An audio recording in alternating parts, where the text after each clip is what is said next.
Let's get to a few stories. Who would love to talk about the absolute craziness, by the way, that happened at Indy PopCon Friday through today? Who wants to talk? Or who wants to talk? You guys, I mean, I'll talk and you guys listen, but I mean, you guys talk along with me.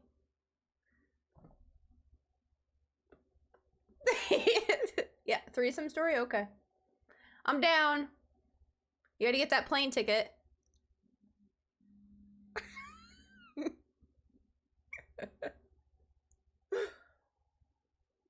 Mixing no, don't do that. Oh, yeah, I forgot. Yeah, that almost happened. No, it didn't almost happen. It didn't almost happen. I know.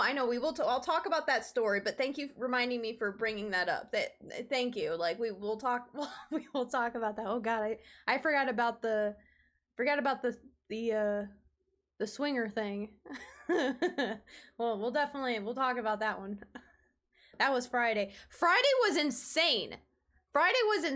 What the hell? So Josh and I, just to start off, so what we're going to talk about and why, if you've been a part of my channel at all in the last month at least, you guys know that I've been working religiously on my Pyramid Head cosplay, which we have displayed.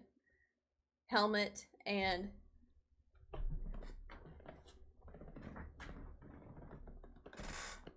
great knife. Completely finished.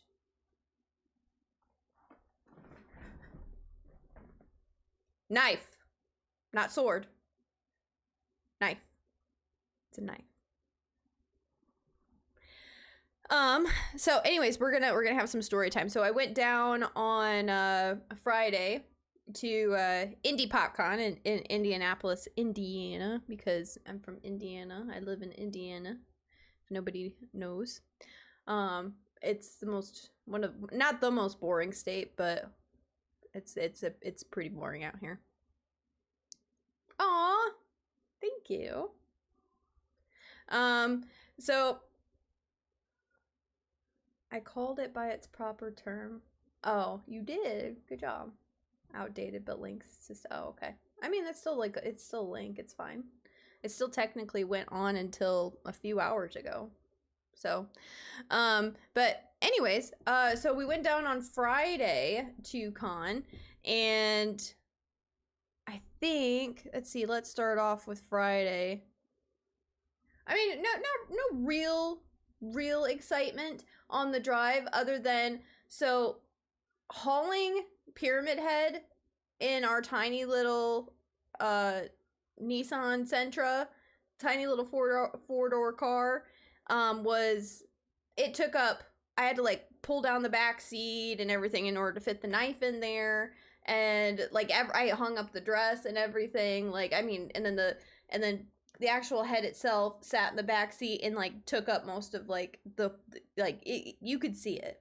So fun part is that we're on the highway to go down to Indy, and we start seeing cars that are driving past us slowing down and like riding with our car, and people are looking in our car at my Pyramid Head, like the helmet. And then there was a couple times Josh and I spotted people taking pictures of it in the back seat. So we started like getting like a crowd of people like going, looking over and going, whoa. So that happened. So that was like an introduction to what the amount of attention this thing got this weekend. Like, I mean, I knew it was gonna get attention, but guys, I did not know. Like, I thought it was gonna get like more attention than like when I took the witch. And the witch, I was just like, you know, every once in a while people like asking for my picture and whatnot. There is nothing on this planet that could have prepared me for the amount of attention I got from the moment I pulled this thing out of the car until it got back in the car. Like, ridiculous. I became a fucking walking celebrity. Like, I think I got, oh my God, I think I got more pictures and more people's attention than the celebrities that were at Comic-Con. And I'm not trying to be conceited about it. Ask Josh. Like, there was like almost no lines at any of the celebrities that were there. Like, wow. The eyeballs were had, yes. Have you Googled it to see if people sent it to the... There's been a few posts already. And then I actually got stopped by a few different videographers, like cosplay videographers that are going to be editing things and putting it up by the weekend. And then there was a couple professional photographers that said the same thing. Rufio was the loneliest. No, he wasn't. No, he wasn't. I kind of wanted to go up to him and what's the guy's name from Breaking Bad, the young guy? Oh, the longest. Yeah, I think he was one of the longest. I mean, Elijah Wood was probably longer. We just didn't get to see it because every time we went over there, Elijah Wood wasn't there. But even Jake said when he went and saw that when Elijah Wood was out, he said the line wasn't even long. I mean, Andy Serkis was there. That was another really big name. A bunch of people from GTA, voice actors from GTA were there.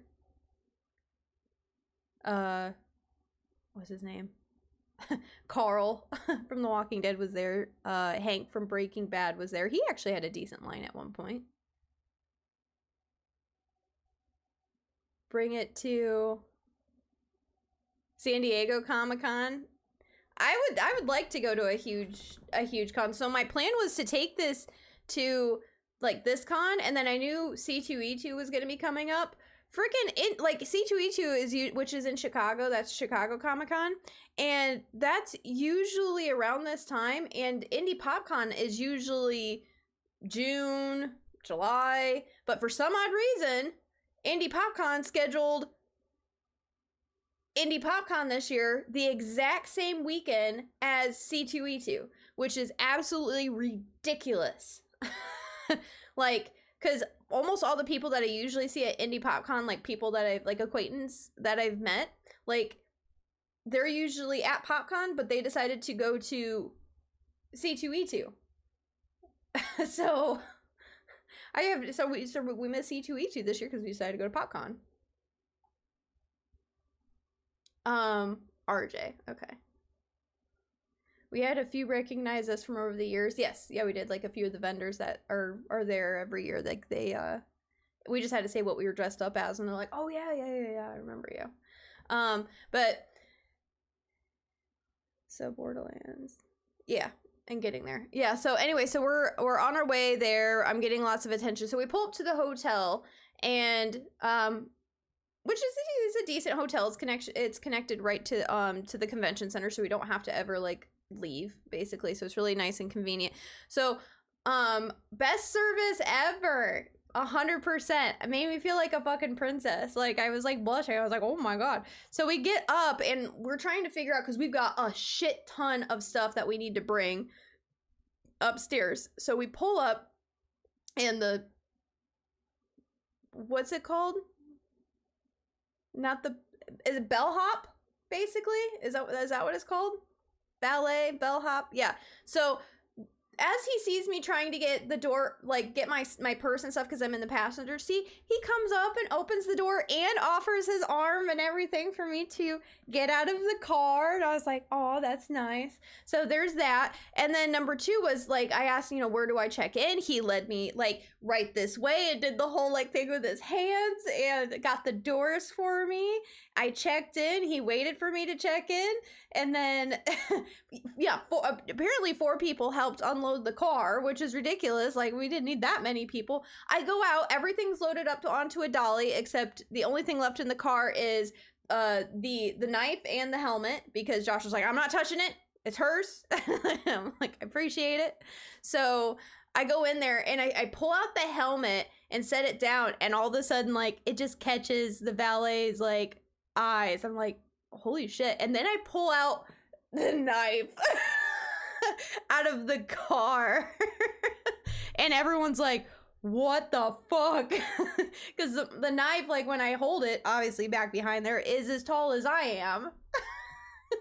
And everyone's like, I don't, there were just lots of comments like, Josh's like, yeah, she made that. I'm like, you made that? I was like, yes, I made that. And Josh has to go take the car to the garage. So basically the valet, I had my helmet and my, like, he offered to take my purse and my coat and everything. And like, I mean, it was ridiculous the amount of people, like just chivalry that I had. I'm walking into the hotel and I have my knife and I have my helmet. And I have this really nice guy just like following around this way, and he's got the dolly with all of our shit on it. And then he's the one that opens up, like, taps the, like, he does everything for me, basically. Taps the thing to get to the hotel, or like the elevator and whatnot. I tapped to open up the card to open up the door. He like, as soon as I could open the door, he opens it for me, walks in. I figured, like, I'm going to unload the dolly, right? Because it's my stuff. Nope. He was just like, I'm going to go ahead and put your luggage out on here. Anything that doesn't look like, because we also had blankets and my purse and coat and like the cosplay stuff. My cosplay dress was hanging up on a hanger, and he's like, and then I'm gonna take this, and he put it, and he hung it in the closet for me, and then the rest of the stuff he laid really nicely up on the bed. And I was like, oh my god, I felt bad because, like, I didn't have any cash on me, because I was like, man, I mean, these people are obviously doing it for tips too. I mean, not just their job, but I was like, man, I feel like I need to give him a tip, but I didn't have any cash on me to give him. I felt really bad, but I, like, overly, thank you so much, like, I could have done this myself, thank you so much. Like, it just made it so much easier for somebody to help me out because we had so much stuff. So anyways, best service ever. As I'm walking into the hotel and people are walking out, and the first thing I get was, oh my god, look, it's from Resident Evil. I said, no, it's not Resident Evil, it's Silent Hill. Like, yeah, I know that. Oh, okay. And then I get all these people, like, right before I get into the elevator, and they're like, one guy had asked me, like, oh, are you taking that to con? And like, I laughed, and I said, no, I just thought I'd put it on and walk around downtown Indy. You know, just kind of being smart. I'm like, no shit. Like, I just kind of looked at him. He looked like he was my age. He's like, oh, are you taking that to con? I'm like, no. I just bring this everywhere I go. I mean, I might now. I mean, I put a lot of work into it. I might. Dumb question. Yeah. But I was like, yeah, but I'm not going to be wearing it until Saturday. And so, you know, a handful of people were trying to get my attention before even getting onto the elevator. Get into the room and whatnot. So Friday, Josh and I went to con. Probably, I mean, they didn't even start letting people in until after 1:30 on Friday. It opened a little bit later to allow, like, the vendors and everything to set up.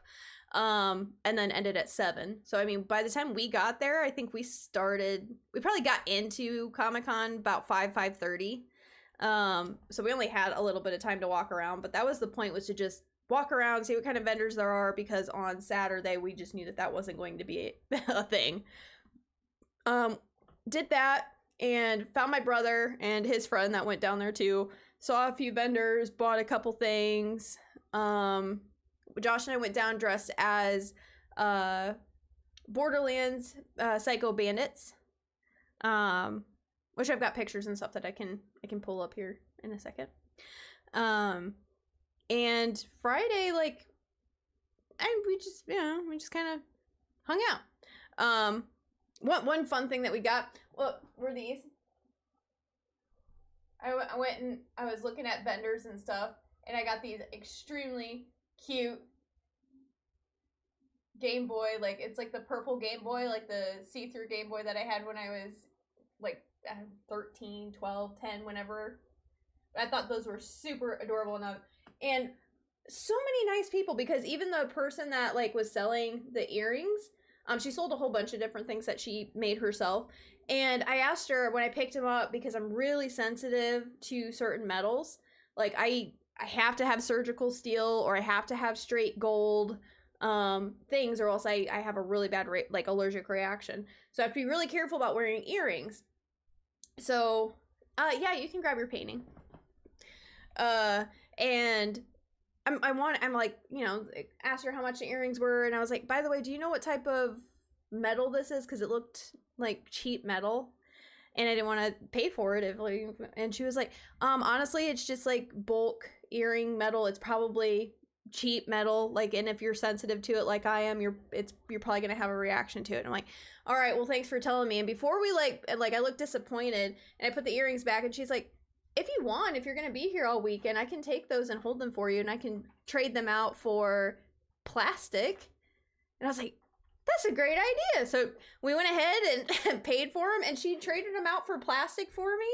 So I don't have any reaction to them, and yeah, absolutely love them. They're my favorite earrings. Deuces. It's really freaking warm in here. You want me to leave this cracked? Yeah, I'm sweating my ass off in here. Oh, I'm probably gonna have to change into shorts. I was like super cold, or yeah, it was really cold because we had to put the ACs in today, because it's 80 plus degrees today, humid as fuck.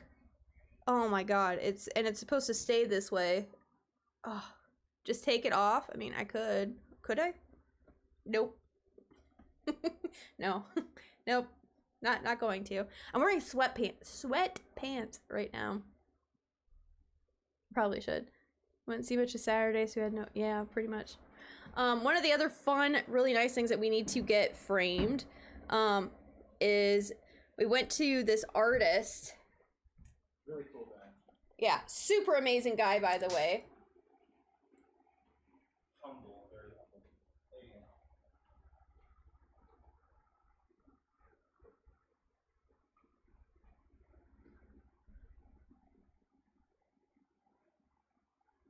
But this is like just an iconic line from Josh and I's childhood. Like, I feel like anybody growing up, like this right here is just like, this is Josh and I's childhood 100%. We thought, we're like, we have to get that. We didn't pay full price for it. It was like $25, or it was, if you buy more than 3, they were 20. And my brother really wanted one, and his friend really wanted one, so we each bought one, so we each got it for 20. And then he did like an honor system and said, like, if you guys want to come back and get more, you guys can keep the $20 like discount or whatever. Super amazing guy, but all like original, like little original drawings. Like, oh, this great artist. I'll have to figure out like how to tag him.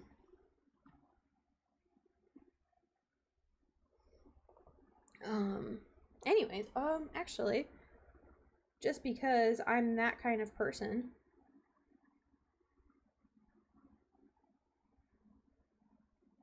here it is.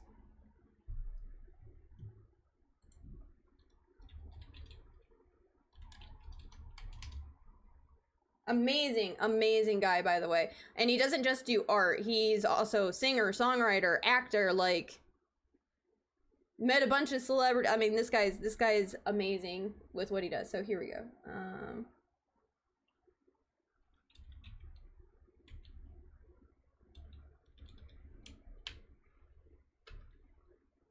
There you go. That's his name on Instagram. Yeah, his Instagram has all of his stuff on there.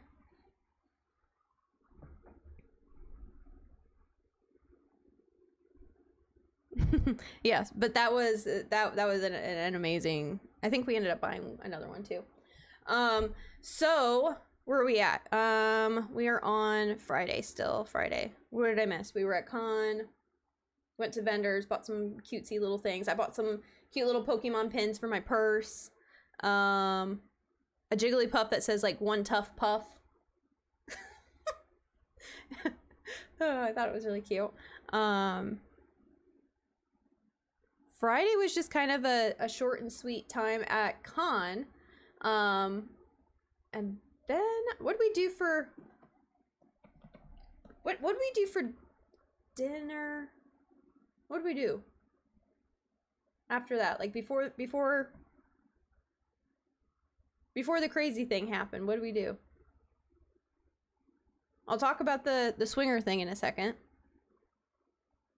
Was there anything that happened with the swinger thing? Oh, thank you for the link. But yeah, that's the artist's actual Instagram link. We left con. Okay, we can talk about the swinger thing.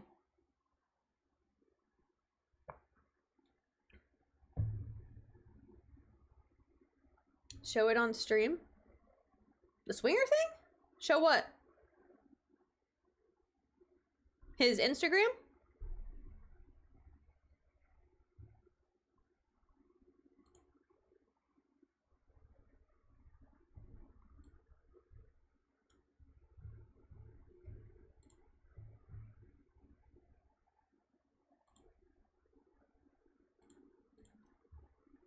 Ah, okay. All right, here we go.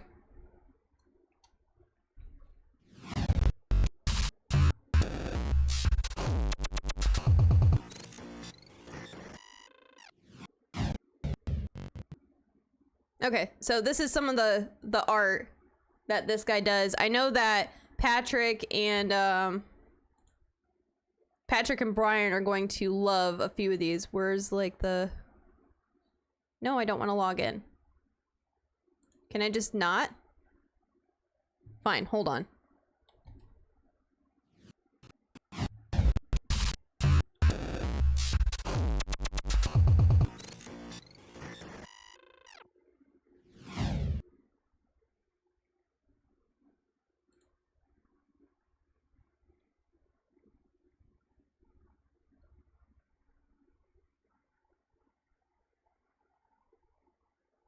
Okay. All right, here we go. Here we go.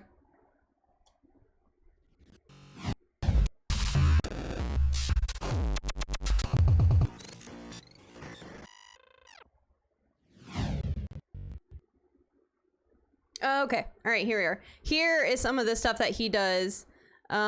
He does a lot of horror things. Oh, here's one of them.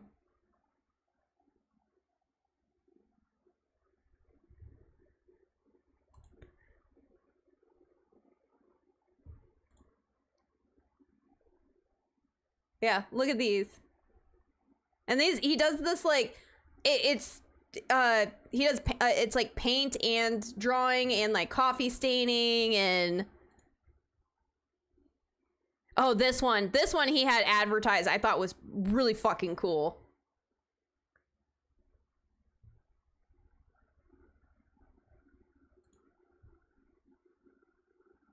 Where was one that I thought... Yeah, look at all these from Scream.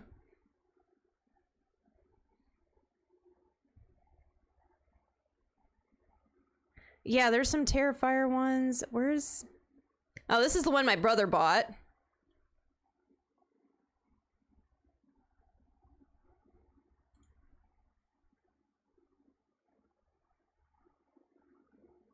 Where is the one I wanted to show Brian?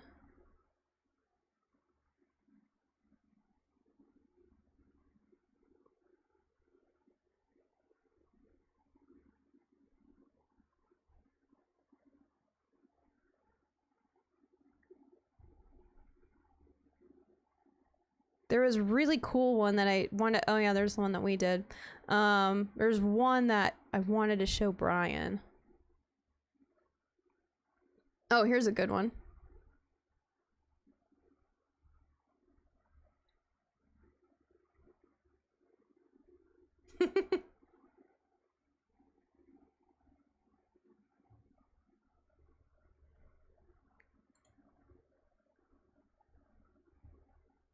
Oh, I really, really liked the Gizmo one.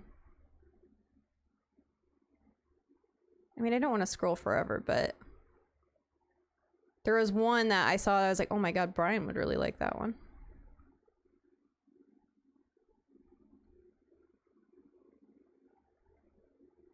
I'll just do a couple more.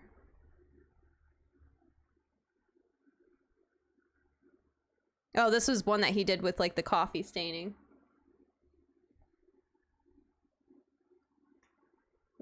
Gilman? Which one's that one?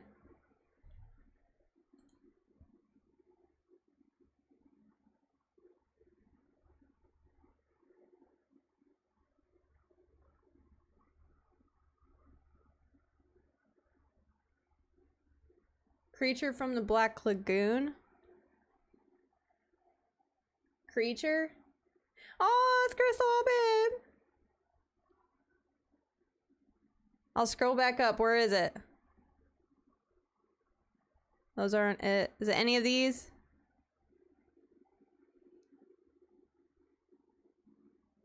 Oh, is it this one?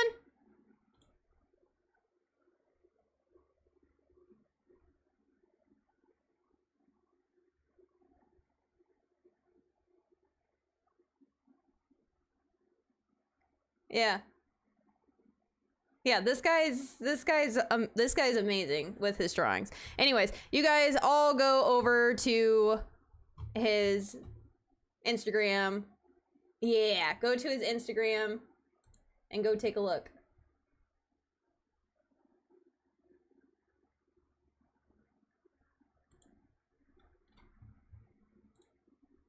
All right, since we're talking about Friday,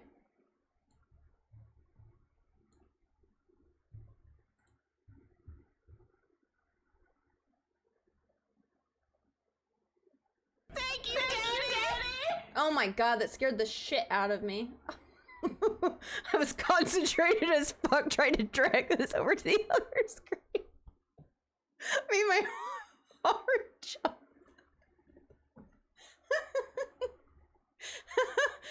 Thank you. I appreciate that. The jump scare. Oh my god. My fucking heart. I was really loud. Oh my god. Okay, so this is just a little tour of Friday for you. So this is just the start. So Josh and I went for Borderlands. This was just a really quick, like, I mean, I'm talking like 30-45 minutes of getting ready, put something on, try to draw some cell shade makeup on and whatnot. We did get to see some stuff that like that Arrow does, which was actually really fucking awesome. So it was some fun wrestling. But yeah, these, I mean, just and then there's really not a lot of pictures that were taken at con, just because there was more people taking pictures of me the next day. But yeah, we'll get there. But this is my brother. This is my brother Jake. He's dressed up as the merchant. And then we've got, that's Mr. L, and then me. So and that's what we were on Friday. Did they make you? No, you can honestly, you can walk around at these cons in nearly anything. And that's literally what Jake's line was, like the whole entire con. Like people would come up behind him and be like, you got anything for sale or something, or what, like whatever you ask. I don't know, because I don't play the game, but Jake would turn around and be like, what are you buying? Or whatever. And then because he walks around with his cloak pinned and nobody knows that he's got all this shit that, like, my brother made this whole entire thing. I don't know why he didn't enter the contest. Don't ask. He should have, but he didn't enter the contest. But he even had like bright red or yellow colored contacts in and everything. I mean, he worked, I mean, the backpack and everything, all of that was done by him. So no, I didn't want to, well, true, he didn't want to make his hairy chest all black. So anyways, so Jake would like go around and people would just like, you know, hey, touch his shoulder or come up behind him and say a line, and he'd be like, oh, what are you buying? And he'd be like, or hello stranger, or whatever it is, and he would like unclick the cloak and pull it open, and people were like, oh my god, I was not expecting there to be anything under the cloak. And you know, he's got this whole entire thing that he made. I don't know if I can zoom in a little bit more so you can actually see the detailing, just so I can show it off, because he'd appreciate it. But yeah, he made this entire thing. weathered it and all of that. I mean, obviously the shoes are not not made, but yeah, he made this entire thing. Well, I mean, yeah, he didn't like build that, but I mean, he made this, he made this, he made these, he made these, he made the straps, like, yeah, he made all of that. Whoops. Oh, we're still zoomed in. So, and that was just, that's, you know, Josh and I. Oh, geez, that's not muted. Hold on, see if I can. There, I'll play it, it's just really loud. There's a little shot of his backpack right there.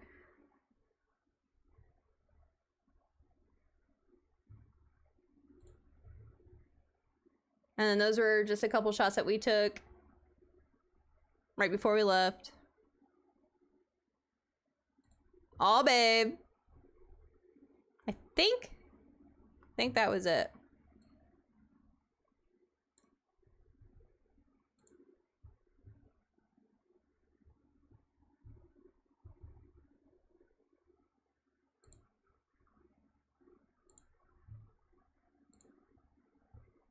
Let me make sure that the rest of this stuff. Yeah, okay, the rest of the stuff we can look at. All right.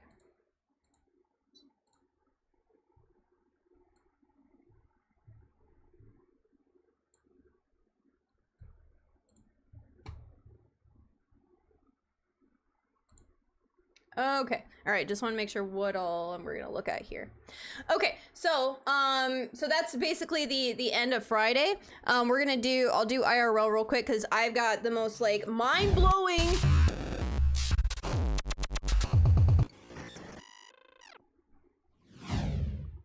sorry, I had to wait for the transition. I have like the most mind-blowing thing that happened Friday night at like 12:30 in the morning.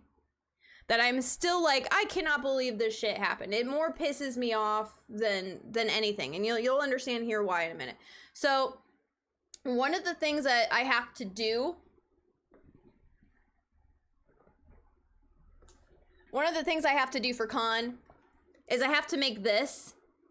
Well, I spent my whole entire last like 5 months building my cosplay that I was like, fuck it, I'm gonna print out some pictures and literally the 2-hour drive down to Indy. And until we get to con, I'm gonna make my scrapbook, or build book is what it is. And it's just a book full of, you know, how did I make it and prove that I made it myself kind of thing, right? So it's 12:30 in the morning and on Friday night, going into Saturday, right? So I'm busy gluing and cutting out pictures and writing things down, right? We've got the TV on. We're on the 11th floor. This is a large hotel, and it's shaped in like, the rooms are shaped in like a big U, and in the middle of the U, all right, here's the U, right here in the middle is the elevators, and it's got 19 floors, I think. So I mean, it's a decent size, huge hotel. When you go outside, you have a balcony out of your, like, when you walk out, you have a balcony, and it's like Echo City. Like you can't even talk to somebody outside of your room and have a conversation without the whole entire hotel hearing you. You can go out your balcony and look straight down, and you've got like, you can see everything. Okay, and it's not soundproof. Very acoustic outside of your room. In your room, not so bad. So that's setting the scene for you. 12:30 in the morning.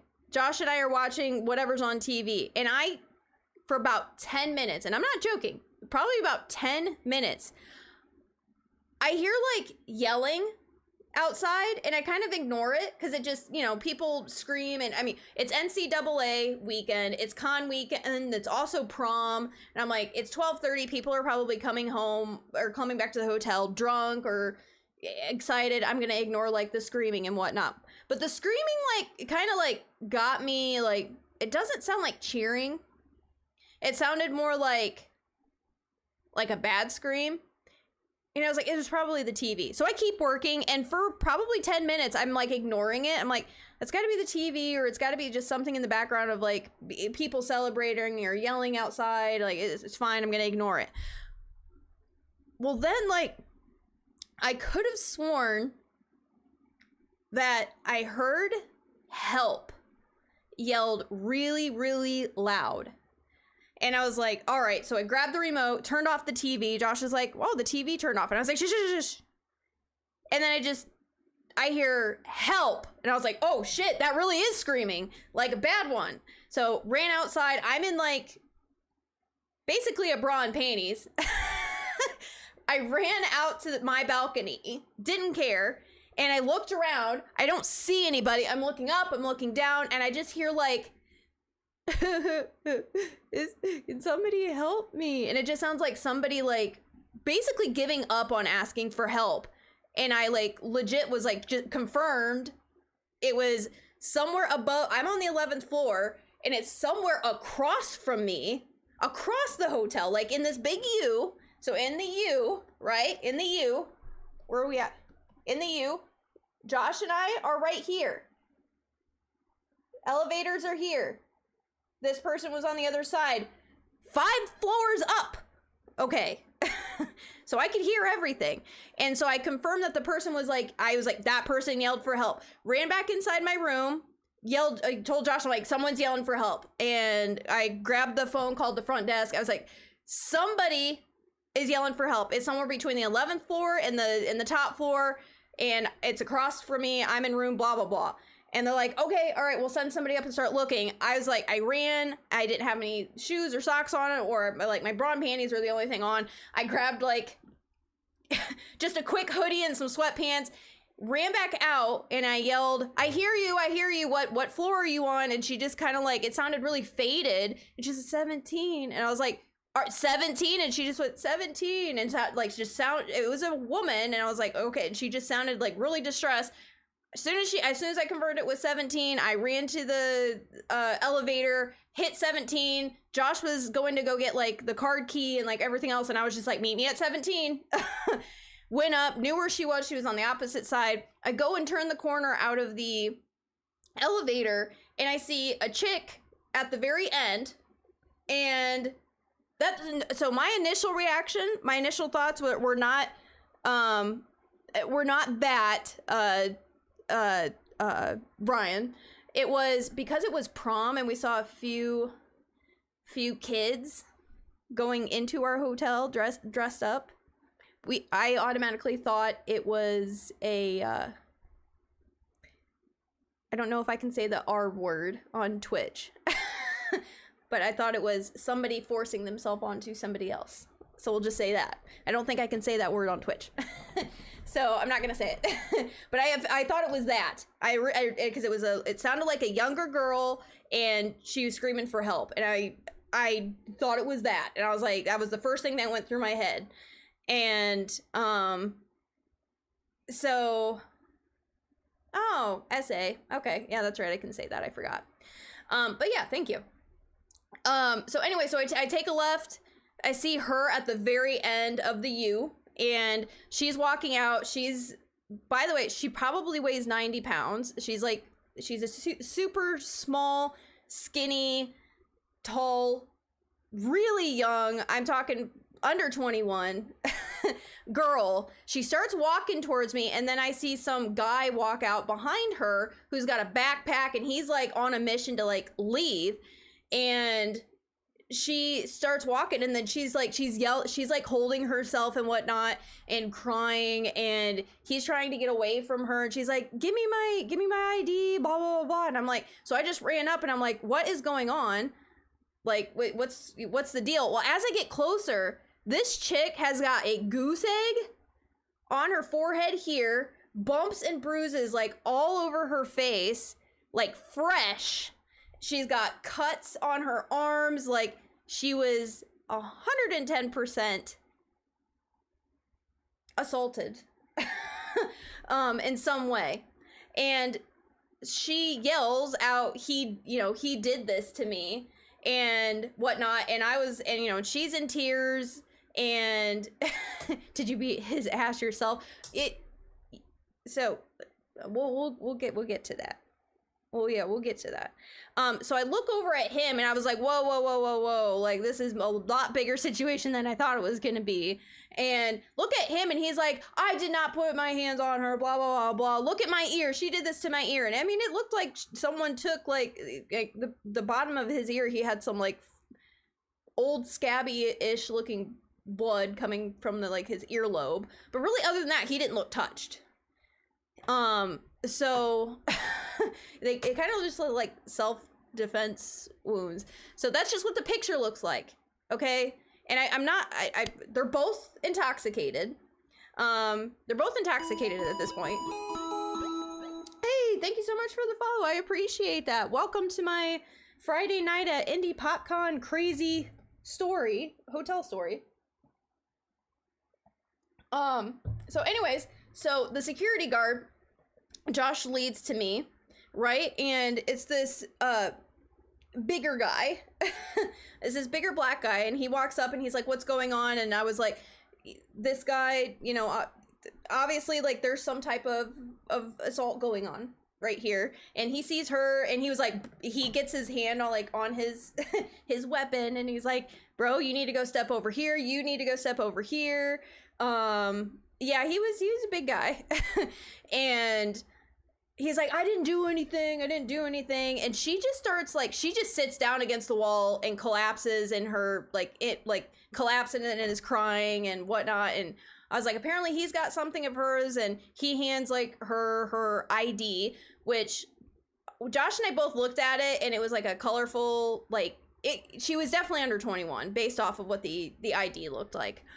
Right? And they're both intoxicated. We confirmed it even because the security guard was like, have you been drinking? Are you intoxicated? And he's like, you're fucking right, I'm intoxicated, blah, blah, blah, blah. And she's blah, blah. But they both basically were blaming each other for hurting each other, right? Well, then as soon as he saw that it was like we had that type of a situation going on, he got onto the walkie and said, we need Metro up here, like the police right now, like we've had an assault, like we need somebody up here right now. So I'm standing off to the side because I'm not leaving, right? And before the cops get there, we're trying to the security guard's trying to keep bro separated from Miss, and he grabs his backpack and was like, I don't need to deal with this. I've got a ride. I'm leaving. And I put my fucking foot across he was like, as soon as he grabbed his backpack, he's like, whatever, I got a ride, I'm leaving. And I was like, you're not fucking leaving.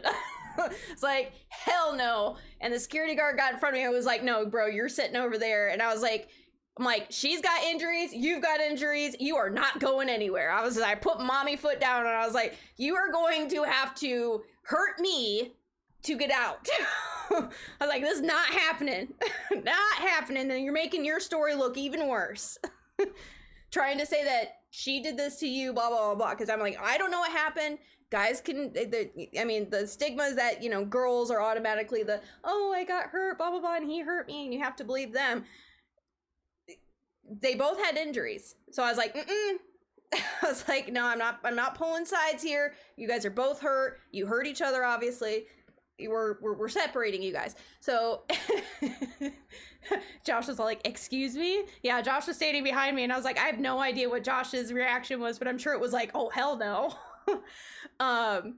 Yeah, we made a barrier. It's like, you're not, you have to get past security guard, mommy, and Josh.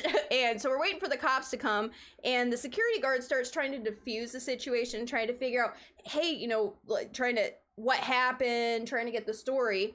And bro sits his ass down on the floor, and he's just like, and who do you think you are, Mr. Knight in Shiny Armor? I don't have to tell you anything, you fat ass. But I just starts calling him names, and I couldn't take it anymore.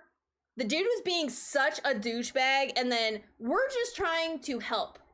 And COVID has done something to me, because generally I would just stand there, be quiet, let things roll off, let the security handle it, and just wait for the cops to come to get my story. And I don't know what fucking came over me, but I just cut him off And I went off on his ass. And I was just, I don't even know what I said. I basically just told him to shut the fuck up because the security guard is just doing his fucking job. And as I'm saying that, and he's like, and who do you think you are? I'm like, the only fucking person in this hotel that came to help when somebody was yelling for help. That's who I am. I'm a good Samaritan.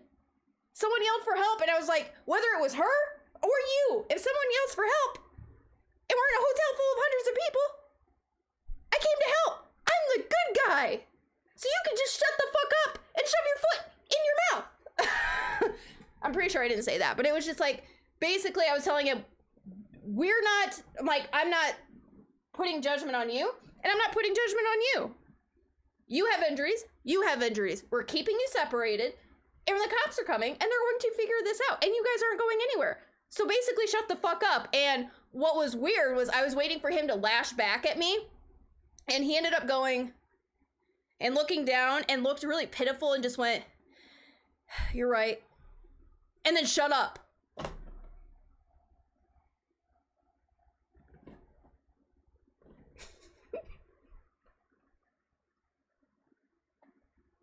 I know, basically, I went into mommy rage mode. I was like, I am sick and tired of people being mean to people. I really am. I am sick and tired of people being mean. There is absolutely no fucking reason for him to shut down the security guard and start calling him really nasty names for standing there and trying to help. And I was like, the security guard wasn't like, because it's security guard, he can't just like yell back. And I'm like, dude, I will be your fucking voice. I'm like, I will yell at him. I will curse at him. I'm like, I will do that. So as I'm like cursing and yelling at this guy, telling him to shut the fuck up because we're here to help, police are rolling up behind me. Like there's 2-3 cops. And they come up and they're like, what's the situation? I'm like, this is a situation. This guy's being a dick. So they get, and I was like, I'm the person that called, blah, blah, blah. I gave him my story. And then they get all the information that they need. They're like, all right, we can handle it from here. I said, good, we can go back to our hotel room. We go back to our hotel room and it hits me. And this is the part that pisses me off the most.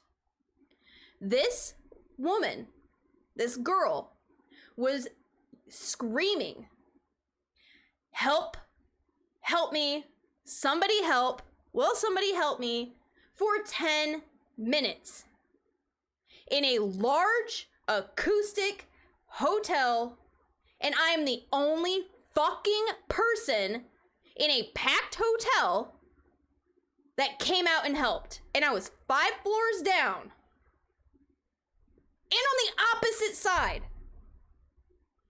What kind of fucking world are we living in? Literally the moment it hit my stomach that somebody yelled for help, I dropped whatever the fuck I was doing and I went out and I helped.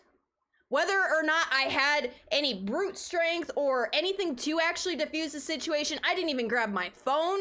I just went to be a person to help another person. Why in the hell do we not have more people like that? It is a packed, full hotel. There were no more reservations. Why was I the only one? Why? They said that they got 2 other calls right before me that just said, we think we hear somebody screaming on a couple floors above us. That was it. You're gonna just, oh, I think I hear somebody screaming. Pick up the phone and call the front desk. Fucking cowards. Grow some fucking balls. Like, it just, the assault thing was one thing, and seeing somebody beaten to shit got me going and took me out of my element, and I was able to put bro in his fucking place. Like, that was one thing, but the fact that No other fucking person in that hotel, including the front desk. I could bend over my fucking balcony and yell for the front desk and they could hear me. I could probably even just say, hello, front desk, and somebody could, like, I can look at the front desk from my 11th story room. Hello, front desk. It's like, you could hear that. And there was even people on, like, the couches and stuff down in the lobby. What in the fuck? There were people. Why weren't they going to help? I really hope that everybody in this chat will do and would do exactly what I just did. Even if you don't think you know how to help, go fucking help. Ugh. Anyways, let me read some of the comments real quick. Now that I'm like fired up and I'm sweating and pissed off. If you say what's necessary and the time is right, we'll truly shut the, no, true. I was seriously waiting for the guy to like start throwing crap at me and I was like, oh no, I'm ready. Like, I'm ready to fight. Because people are dicks, pretty much.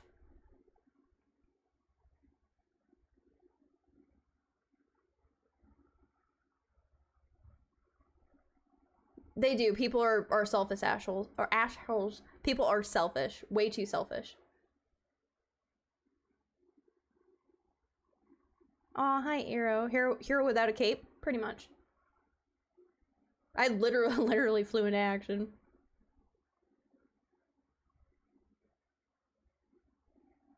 It's because people don't want to get involved and be blamed for anything.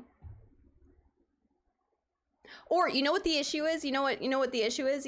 If this would have happened, you know what people do instead of helping? They do this.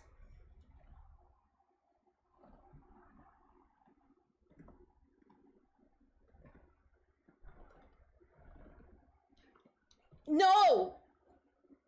Shove this up your fucking asshole.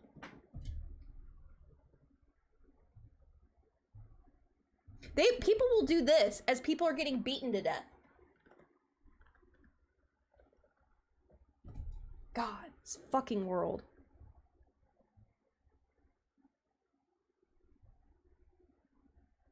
Oh no, Patrick, no. No, people need to not think like that. Get involved. Someone's getting hurt, get involved. Help. Whether it's you're helping the good guy or bad guy, you helped. Yeah, there were people down in the fucking restaurant just chilling, having their drinks. 10 minutes. The sprint oh man, my feet were like the wind. When she said she was on 17, I was like, I'm going, bye. I was like, Josh, meet me on 17, goodbye. Kitty wants to fight. Oh, I was ready. He would have had to have gone through the security yard and me. I don't care if I would have ended up on Facebook or whatever, if somebody would have popped out and done, like, whatever. I was there, I was doing the right thing.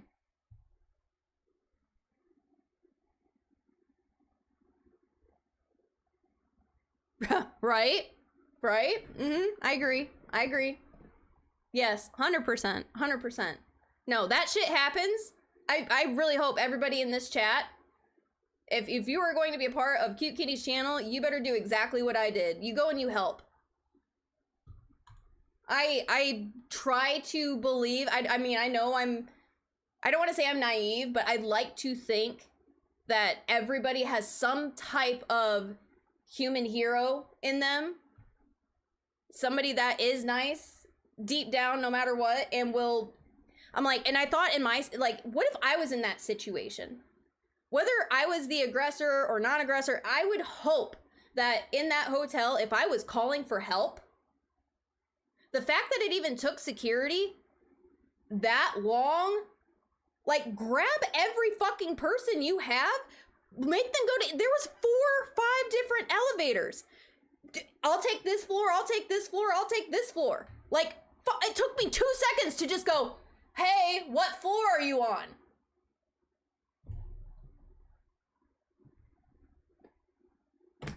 My God. Pee your own halo. 100%. Yeah, I get it, Patrick. I get it, Patrick. I just, pissed me off. So, the cops, so I don't know how everything ended, like what the situation was, but, my brother was one floor down and across, so his roommate, I guess, watched the rest, like, until they were gone. That happened at 12:30. It was probably at least another hour before, like, because we kept checking because we heard yelling and things like that. We kept going out and checking and sitting on the, like, by the balcony and looking up because we can see the cops still, like, up at the balcony. We were watching it until, like, I started hearing, like, fuck you, blah, blah, blah, you're a bitch, blah, blah, blah. And I was like, oh, something's going on. So we go out and they have her in handcuffs and they have him over by the room with another cop. Because now there's 4 cops involved, and they take her down in handcuffs. I have no idea why. I don't know if because they were both intoxicated. She was definitely under 21, and they may or may not have been on something else. Who knows? But I'm pretty sure my brother's friend said he ended up leaving later in cuffs. So I think they both ended up. I mean, they both have very fresh wounds all over them from pretty sure each other. So anyways, they ended up leaving.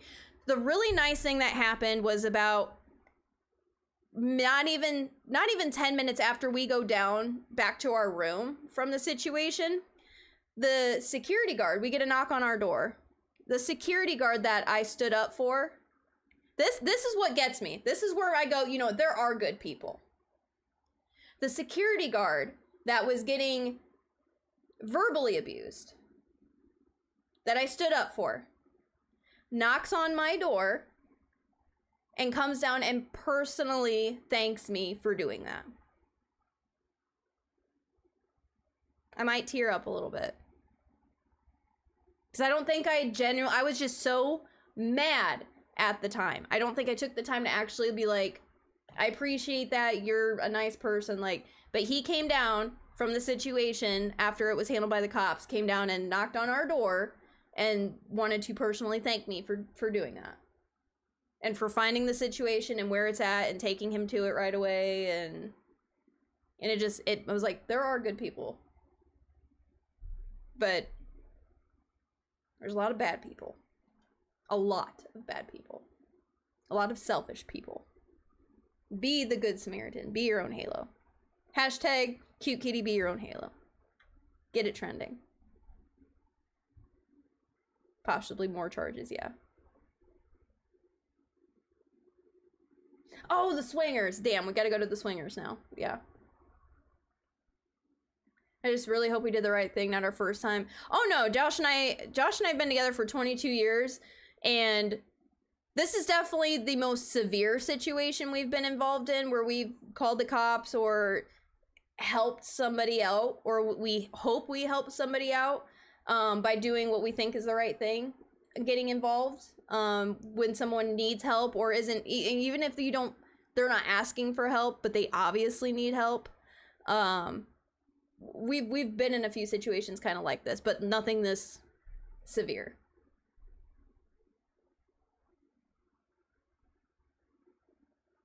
Oh, Arrow, I got you. Any of my friends. Anybody that's a friend of KuteKitti, you trust me, you're gonna have me. I might not be the biggest, strongest person, but if I'm there and I think that the situation needs diffused, if someone needs a smack in the face, a wake-up call like I gave bro, I'm gonna do it. Most of my life, I took the back seat and I was the quiet person, and I was the one that went, I'll call somebody and say, hey, this is going on. But if someone's screaming for help and they are beaten to death and bloodied up and blah, blah, blah, I'm gonna be there. Like, I don't care if you were the one that started it. If you call for help, that's me. All babe. Hashtag all babe. True. I just hope that, I mean, the cops that we talked to seemed like they were, I mean, we've seen some pretty not so good medical or authorities and stuff in our ears. But these people seem like they were doing their jobs right. But now that we're done talking about the bad thing, who wants to talk about swingers?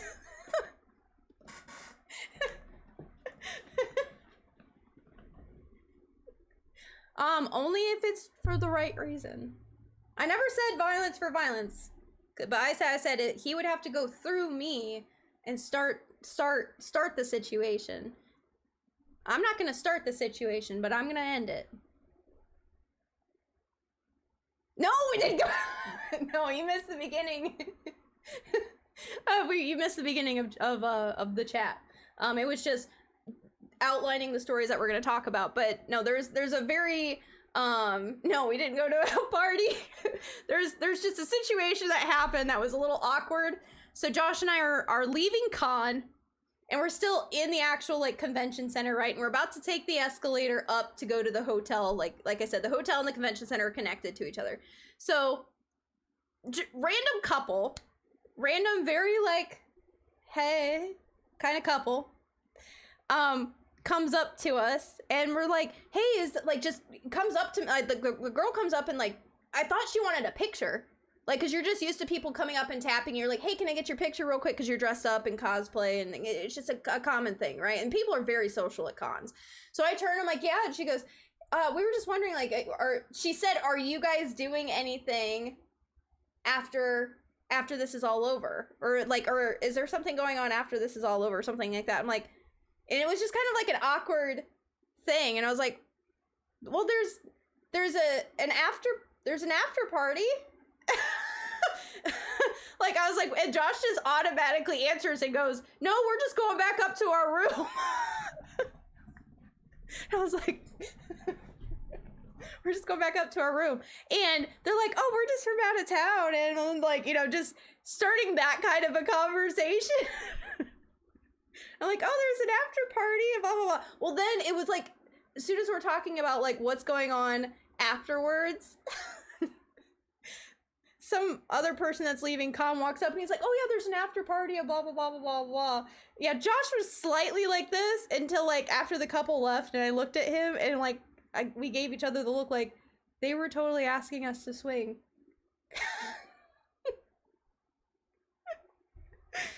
And like, they went one way and we went the other way, but it was like a really semi-quick interaction. But at the moment someone else got involved, they just were like, they just kind of like left the situation. Like, they didn't want anything to do with what the guy was talking about for an after party. It was like the moment some other dude got into the conversation, they're like, okay, all right, we don't want that dude. We wanted you guys.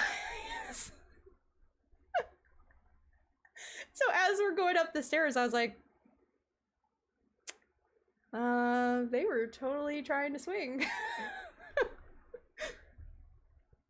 No, they weren't. No, they weren't. No, they weren't. No, Crystal, they were not hot. They weren't hot.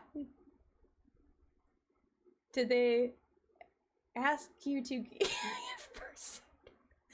They were selling that stuff at con. I don't want to kink shame anybody, but it's not my thing. Not my thing.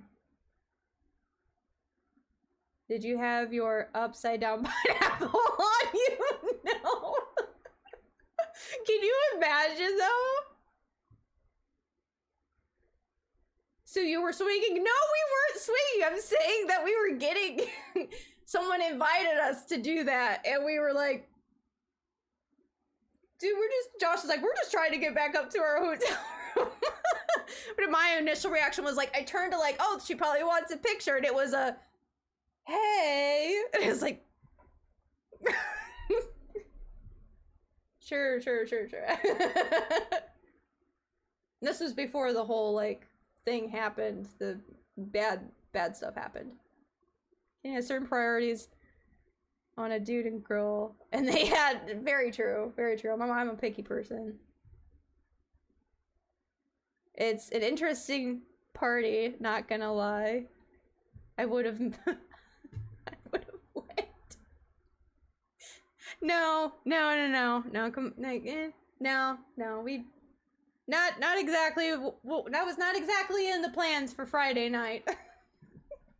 we were, oh my god, that's what we did do on Friday. That's what we did do on Friday. So after all this, and after all this, and before we, between the swinger thing and the cop thing, there is a after party in the convention center with like a DJ, 21 and up kind of thing, like booncha booncha booncha kind of thing.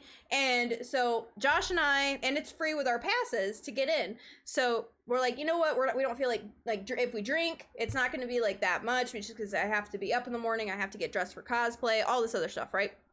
But we at least wanted to check out the after party, because I'm like, why not? It's free. And so I thought it was going to go one of two ways. I thought it was either going to be super popping, because, I mean, you get a bunch of drunk nerds together, drinking after con, some crazy shit can happen. Or I thought it was just going to be, like, a lame as fuck.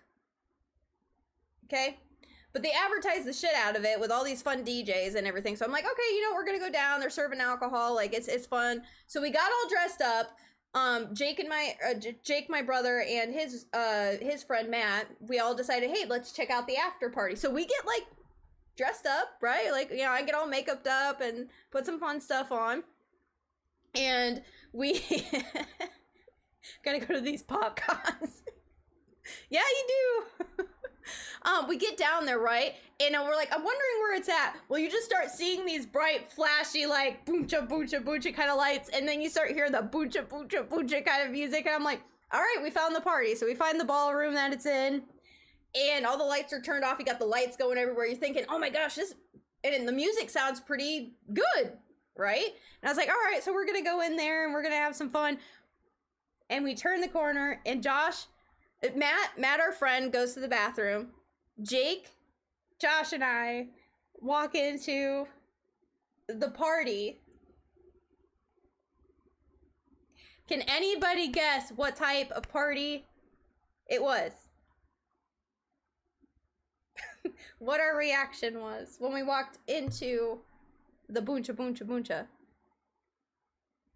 Men only party? No, it wasn't men only. Wasn't men only. It was actually quite full of both. It was loud, very loud. Yep. Terrible Terrors basically got it. So I mean, there wasn't 5. It wasn't furries. It was maybe, I wouldn't say 30. I would say probably swinger party.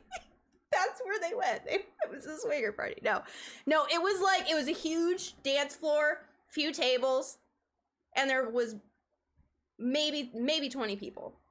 Like, there was, and it was a bunch of people thinking that they could dance, or like they're on the dance floor, right? They're on the dance floor, and people are like,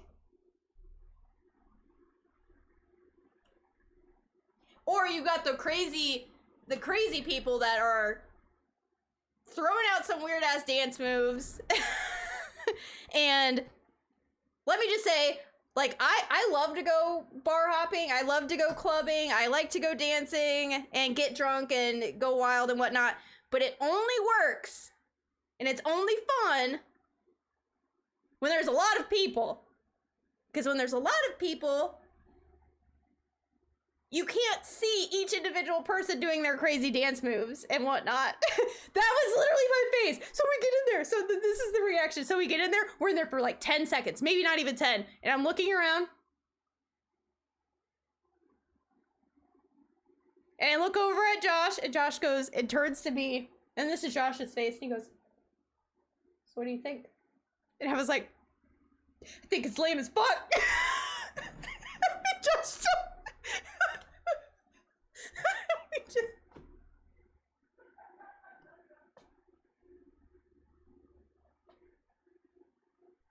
that was seriously my reaction. That was seriously my reaction. I was like, it's lame as fuck.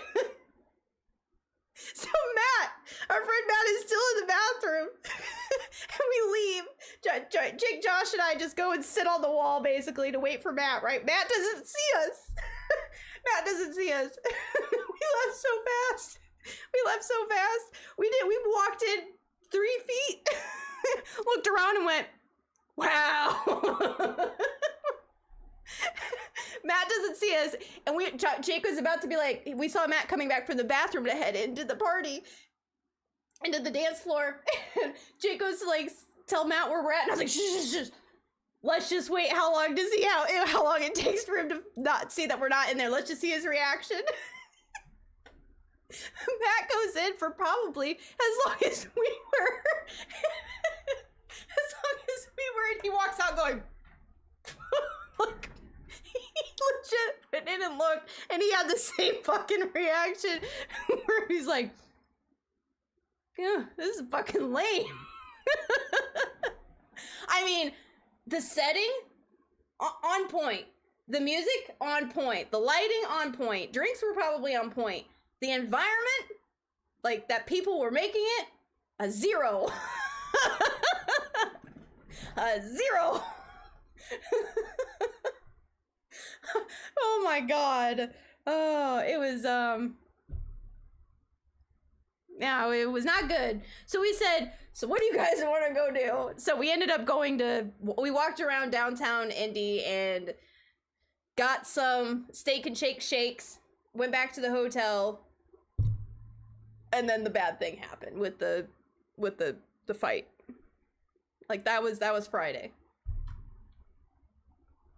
Oh my god. Matt was laughing so loud. Like he was laughing, and then we saw his reaction and we bent over and we were like we saw Matt's reaction. I was like, this is lame as fuck, isn't it? I'm like,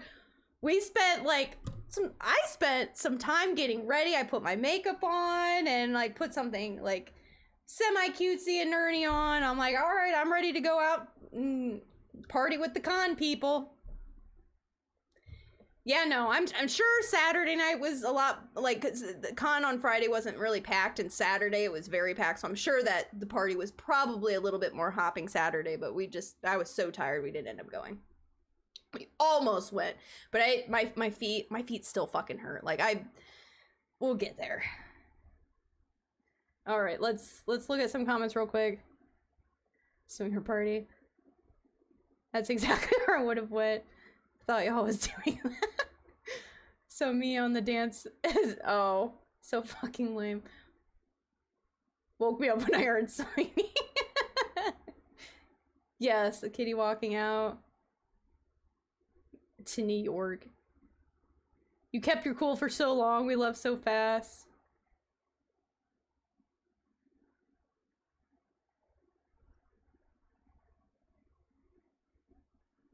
It was what I imagined a calm dance floor looking like.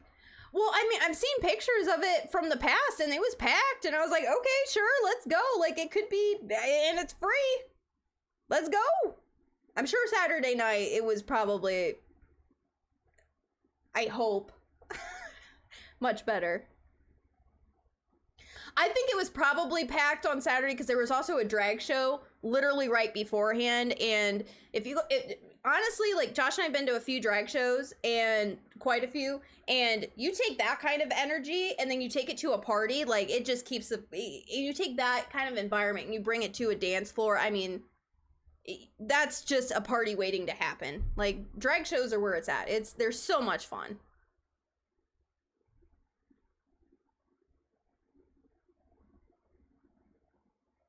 I'm aware of that. Didn't go to. Let me know when the next PopCon is. 2025. I don't know when. Well, technically the next PopCon is in Louisville, Kentucky. I don't know when. Y'all saw wrestling, fights, and a party. Yeah, pretty much. Pics can fool you. That's true. So that's the other thing, is there was a photographer there for PopCon taking pictures of people on the dance floor.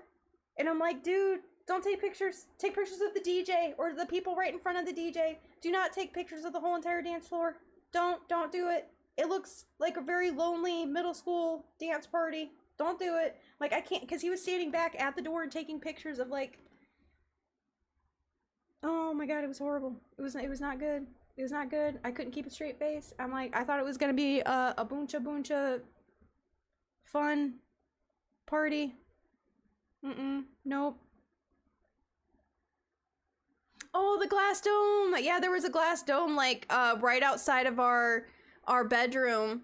And like it's like part of like a convention hall or something, and they were having prom, and we could watch, like, because it's a big glass dome, and we were watching like them do the Cupid shuffle and slow dance, and that part was really fun. That was fun, like looking down and watching the, you know, like the little 17, 18-year-olds dancing their night away, and I'm like, made me miss it a little bit. PopCon Indy June, finally. June, they're doing it in June. Thank God. Don't do it around C2E2.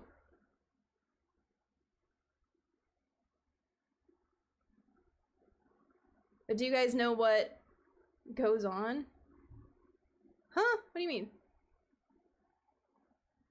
Yeah, well, thanks. We got some time. Oh my God, that is 110%. Oh my God. Okay, so yes, Brian got it 100%. Kitty's reaction before I see the party, I was like, seriously, I was like, I'm ready to go like get dancing either way and like have some drinks and not get drunk, because there's no fucking way, because I was like, I'm not putting my body on the line drunk wise for con tomorrow. But I was ready to have like at least one drink to make me loosey goosey enough to be like, well, buncha buncha buncha, and I walked in, I was like, buncha. Getting out.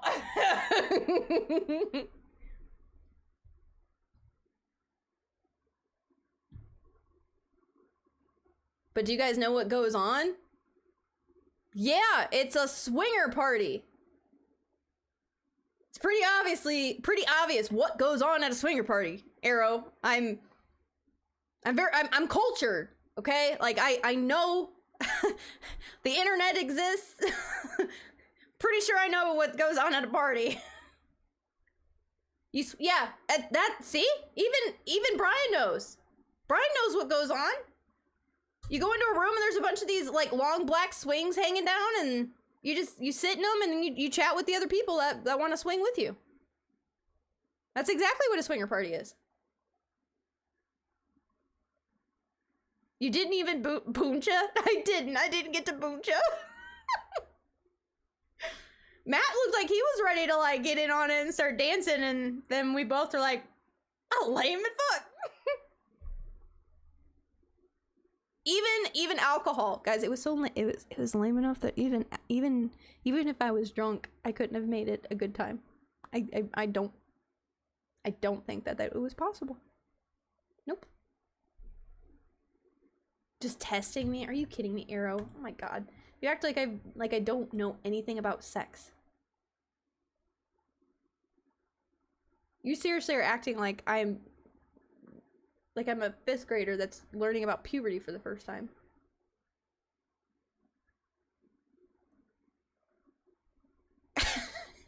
Oblivious.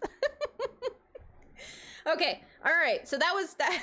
Hey, you never know. I mean, there are some people that just don't know, but Arrow, you've known me for long enough. You should assume that I know things. Day 2. Who's ready for day 2? Who's ready for day 2? Who's ready for day 2? Day 2 story time. Day 2 story time. I'm sweating, and I'm gonna change into shorts real quick.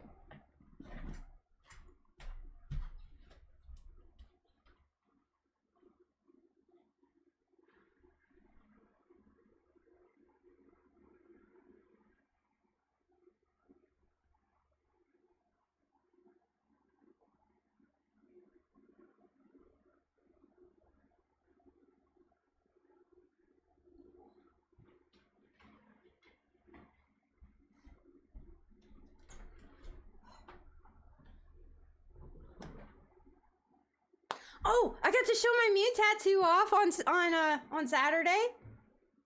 Somebody had a Mew tattoo on their, like a woman had a Mew tattoo on her forearm, and I was like, oh, I have one too. Josh was like, it's on her butt though, and she's like, whatever. So I just kind of like pulled my shit aside and just went, boop. Yeah. I was like, yeah. She's like, oh, I was gonna ask to take a picture of it, but you know, it looked kind of weird having a picture of someone's butt on my phone.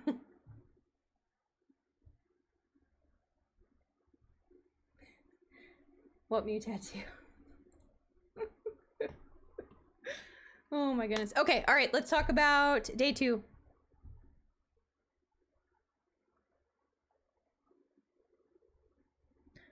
No, she wasn't young. She was probably like 50s, I would say.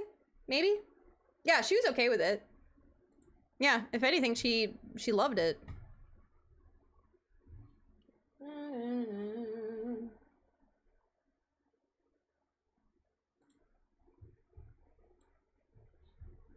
I'm just pulling up what we're going to show off real quick.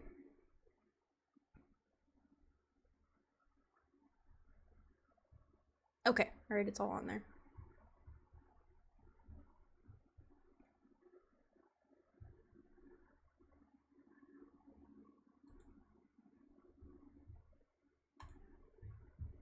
Okay.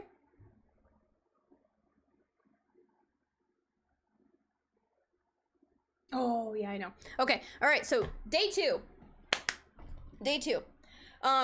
Right before we get into story time for day 2, which is the best day out of all of them, because Friday was just, it was one thing after another, and Josh's Facebook post was, why can't we have a normal vacation?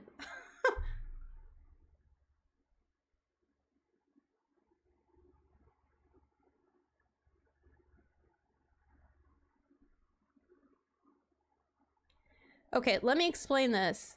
Arrow said, poor young lady. When I say young lady, I think of like a teenager. Patrick, you are not a teenager. And I'm not a teenager either.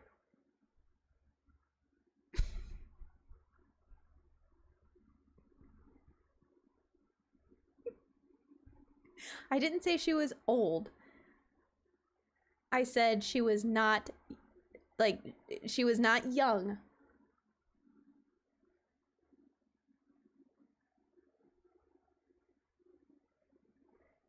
"50 is not young."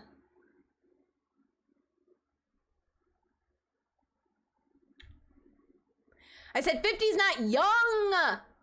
Young lady. I'm not a young lady. I might be a young lady to like an 80-year-old, but I'm not a young lady. I am a early mid-30s woman.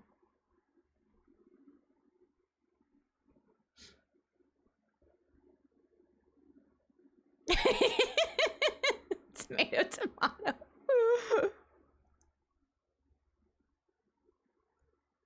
KuteKitti said she will have a walk ready. Do you want me to? I have a cane. I built you a cane. You can use the cane.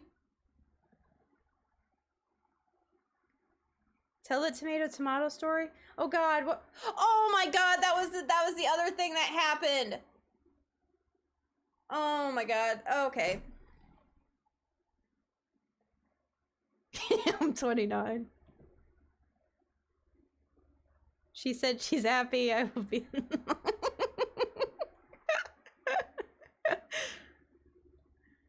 After you got ready. Well, just side story. After I got ready in the room on Saturday, which I'm wearing a lot of acrylic paint all over my legs and my arms, and parts of it are just kind of falling on the floor in the bathroom, and it's making a big mess, and we kind of need a mop.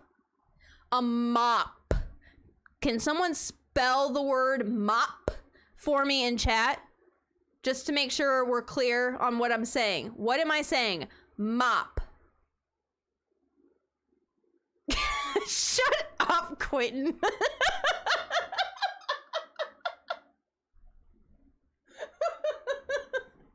Fuck you guys. Okay, mop. M-O-P. Mop, right? So, Josh.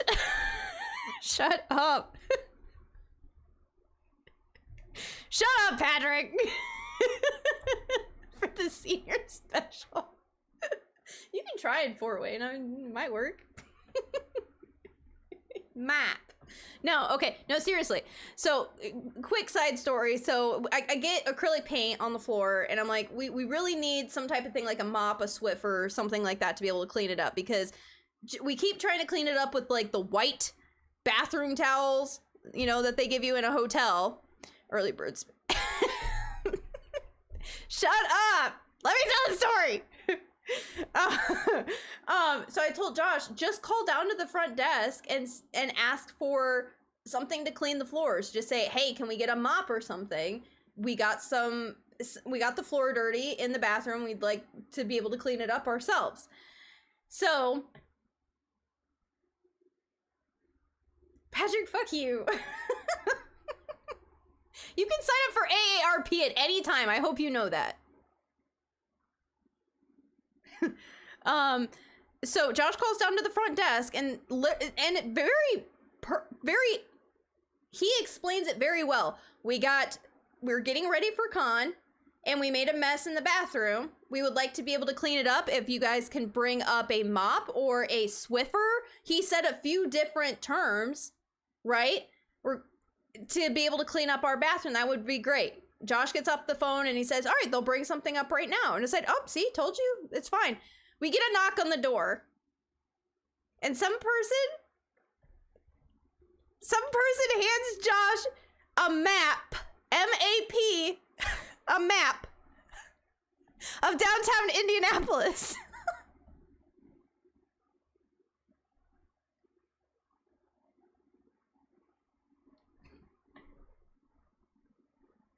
I don't know where the fuck. I need something to clean my bathroom, and how about a mop? And they bring us a map of downtown Indianapolis.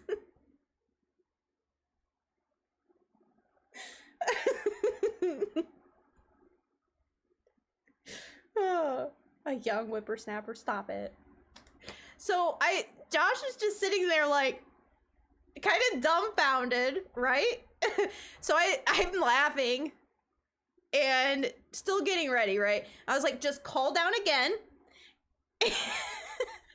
Call down again. And he called and was like, I think there was some confusion. I called down a little bit ago and talked to somebody and said I needed a mop or a Swiffer of some kind to clean my bathroom floor in my room, and someone brought me a map of downtown Indy. Yes, I would need a mop. So they send a cleaning lady up. Cleaning lady comes in, and Josh is trying to explain to her, he shows her the bathroom because she doesn't speak very good English. Shows her the bathroom and says, we need mop, something to clean up the floor. And she goes, oh, like looks at like some of the paint on the floor. It's like, wait, okay. So she brings a Swiffer in and she cleans the bathroom floor for us. You didn't tell me you got a different person? That makes it even funnier. You know, I plan to drive to Reno later this year. I heard you have a mop. Right? Oh my god.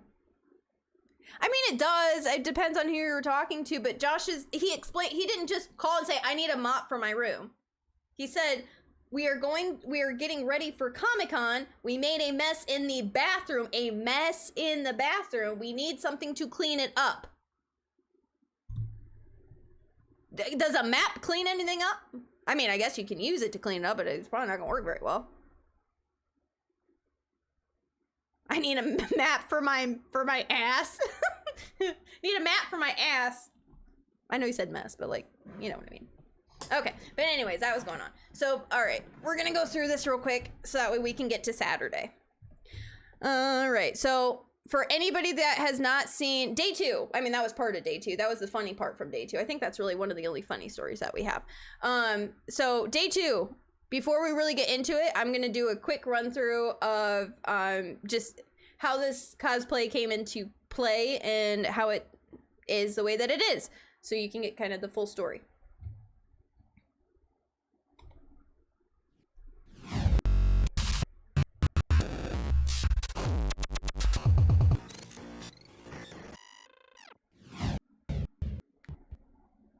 Okay, so just for reference, I am Lady Pyramid Head. She does not exist in the Silent Hill world, or really any world as far as I am aware.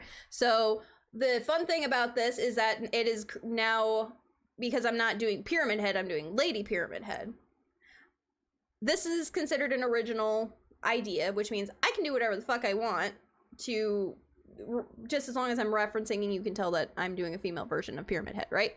So this was an image that I found on the internet of kind of like, all right, this is the look I'm kind of going for, right? So this was like my inspiration, my reference.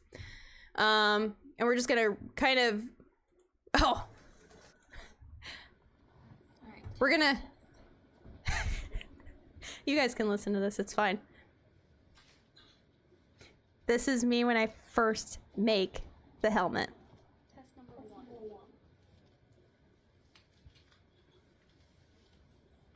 Don't laugh.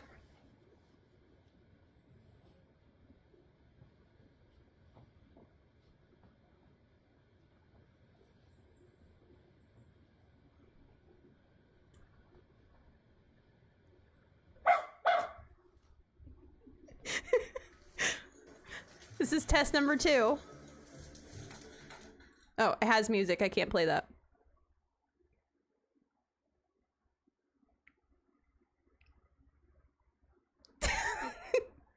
This is the helmet before what it is now. And then this is me working on it. Or this is the great knife. So this is really quickly how I made everything. What I used, what I bought to make what I made. Pixel pajamas. Yes, I love my pixel pajamas. This is what this is pink insulation foam. I absolutely hate it. But that's what it's, what the knife is made out of.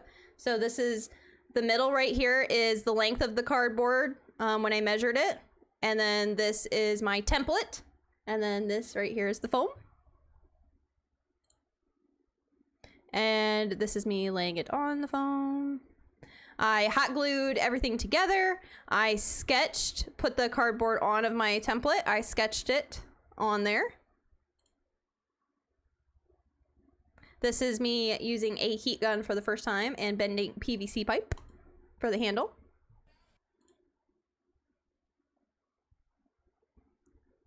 Free feet content.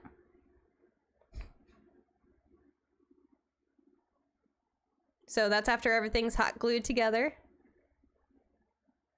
Oh my god, look at how bad that is. So I accidentally cut too much out right here. And that's why I subbed to KuteKitti, right? Free feet content.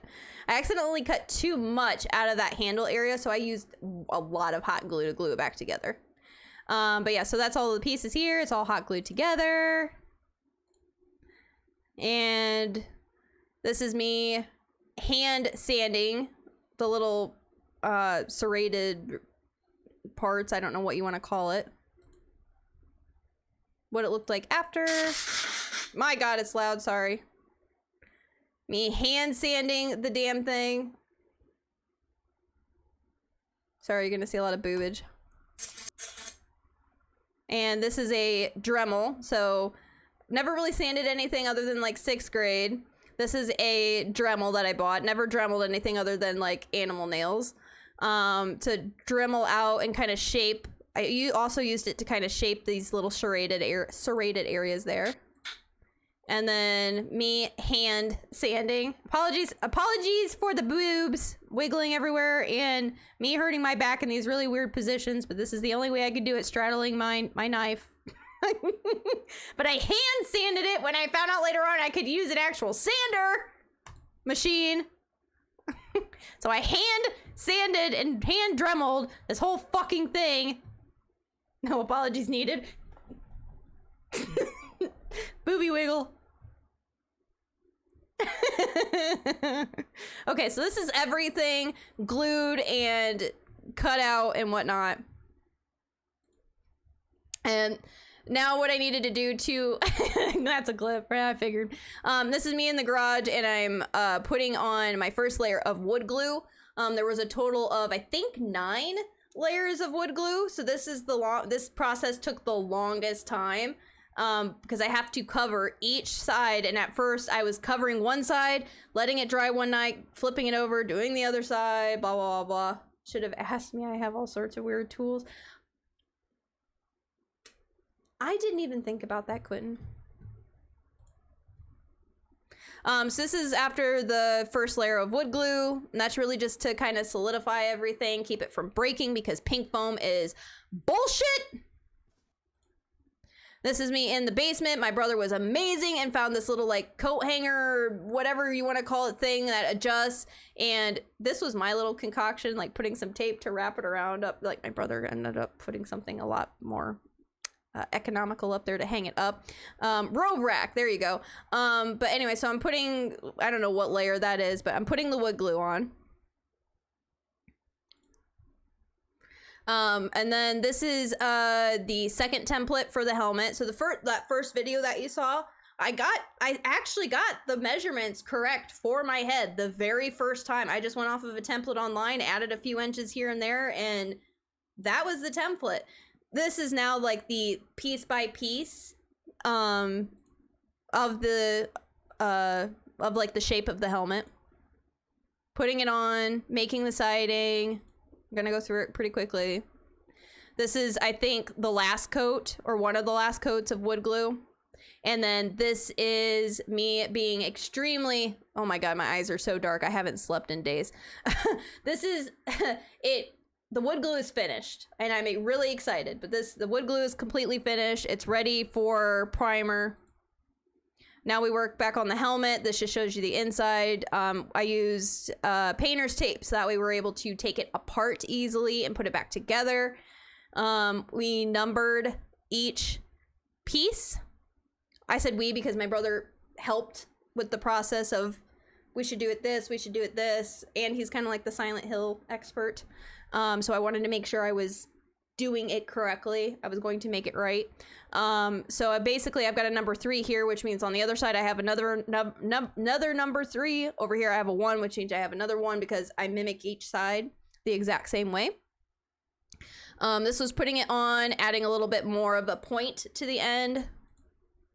And to the back we added this little like lip part.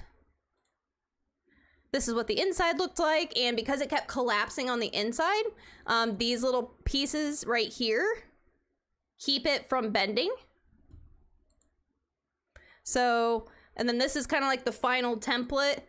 I decided to put a vent or eye holes to make it look like a vent right here. This is just to show, like, I just basically drew on it, said this is how I'm going to make it.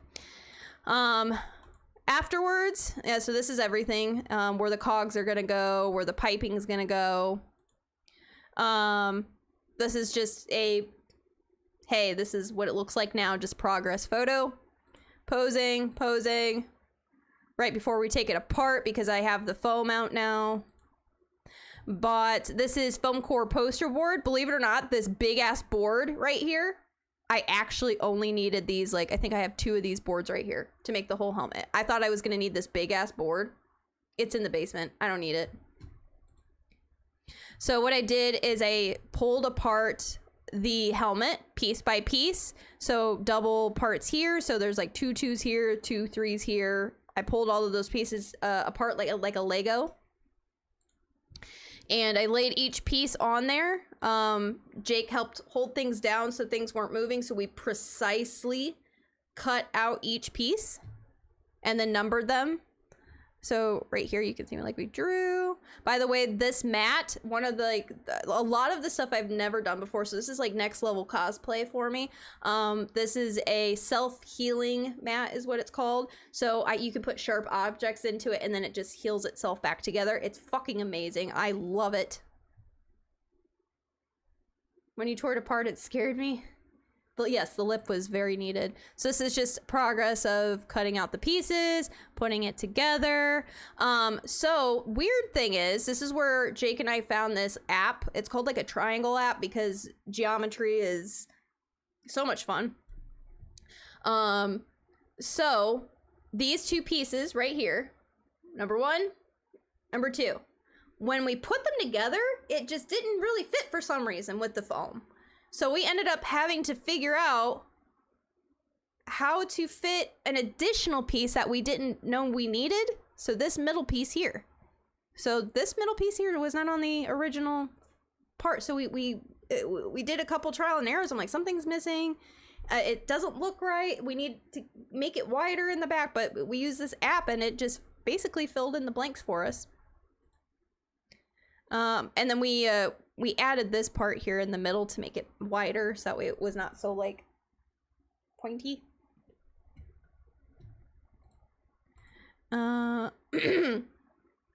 This is just putting it together, and as this blue tape is coming off, it's getting hot glued. So I used hot glue on this foam core poster board, and you can see down here, this is for the lip inside, and this is hot gluing it. This is just to show the lip. This is the inside of it. I think it looks like a toilet bowl. It's really weird. But we've got all of that in here. The only thing that we're missing are these little lips inside that needs to hold it together. And this is the other piece that we weren't expecting to need. This little piece up here is missing.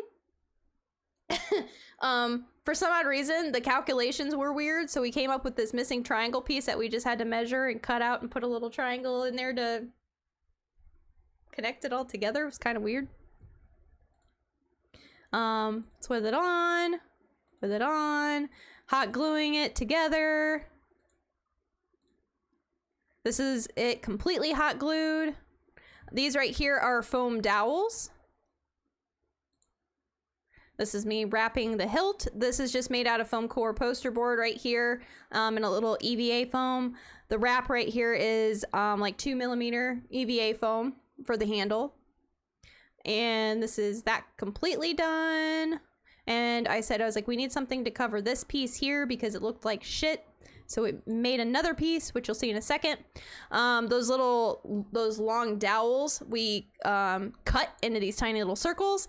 And Jake was amazing and did some calculations and lightly drew, I don't know if you can see it on this one, but lightly drew in pencil where I'm going to put each dot to make it look pristine. So he helped with that part. So that's what this is right here. And this is just like a, upgrade. This is just to show that to make it more solid and more pop out, we ended up adding to it these little lips right here. It just makes it more like 3D. I don't know what else to call it. Like, we looked at a couple reference photos and I'm like, something's missing. Well, we needed to add these extra like pop out pieces to make it not so smooth, but to make it more like a big sturdy helmet. And then I reinforced the shit. I went through like packets of hot glue, by the way. Reinforced the shit out of it so it would not fall apart. And I didn't worry about doing too much hot glue because painting over hot glue in this situation made it look like it was welded together. The hot glue made it look like welding. And then this is me putting the little Dippin' Dots on. And then this was just kind of added. Like an added effect that we both kind of came up with. We're like, you know what, there's like, his helmet has some type of like little thing that pops out, so we kind of invented our own little trim or whatever for it. This is now my absolute favorite tool to use in cosplay. So it's a soldering iron. It's not a wood burning kit. It's a soldering iron used for actual like, soldering electrical stuff. But it goes up to like 450 degrees. And basically what I'm doing is I had an idea to make the little like bolts on the side over here and make bolts like myself instead of going and buying them. So I hand cut these out and basically just melted a design, which you'll see in a second. This thing, I made a design myself for these little bolts. And then made these little, I don't want to, weird dowel looking things. Kitty bolts, yes, to fit on top of it. So that way it looks like this and they stick to my head.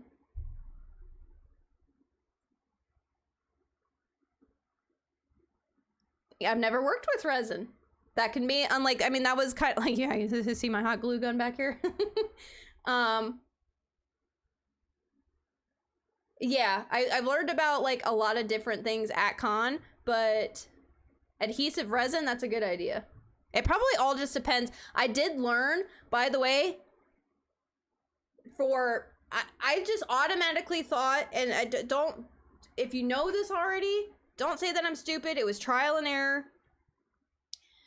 I just thought in order to put when I was gluing the pink foam together to make the knife, the first thing that I learned not to do, very, very bad thing not to do, by the way, which I'm sure a lot of cosplayers learn on their own, is instead of using hot glue, I just thought of using, because I thought hot glue was not going to be sturdy enough, which it's not. It helps temporarily hold the pink foam together. Temporary, that's why I did all the wood glue. And then another layer of, another thing that we're going to talk about. I used cement glue on pink foam. Does anybody know what happens when you use cement glue on pink foam? Anybody? Because it happened very quickly. And I ruined a piece. Yeah, pretty much. Yes, it melts the shit out of it very quickly and creates a really nasty smell where it was like, oh my God, we're gonna die breathing this in. Took it out, oh my God, like it was like, I held it together and I'm like, and I start to see these burn marks just crawling. I'm like, it's not sticking, it's melting, holy shit. And I took it out in the garage right away, opened up it because there was a smell. So I opened up windows and I just thought of something like super sticky. Let's stick it together. I didn't think anything of it. Well, one of the tutorials I was watching later on says, what I found out later on, by the way, is I tried using cement glue, and what I found out is cement glue melts pink foam. Don't use it. If I would have just watched another like 2 minutes of a tutorial of gluing pink foam, I wouldn't have ran into that situation. But yeah, I had to air out the garage. We had to air out everything, take everything outside. Like, I mean, it was bad. I thought we were gonna have to go to the hospital. But yeah, don't use cement glue on pink foam. Hot glue it. But anyway, so that's the little bolts right here, all glued on with the little Dippin' Dot dowel thingies on the side, the back. That's what it looks like. For the hilt and the handle, ended up making like a handle guard tip thing. A little box here. Some of it's made out of EVA foam. The other parts are made out of foam core poster board. That's just what it looks like. It's kind of like the done template here. Again, this is kind of like a trial run of everything. We'll just keep going through. We drew on all of these little circles. Yep, hold on, we got a thing. Super glue and other adhesives contain some organic styrofoam is made linked together. But since so many of them linked together. Very good to know. Very good to know.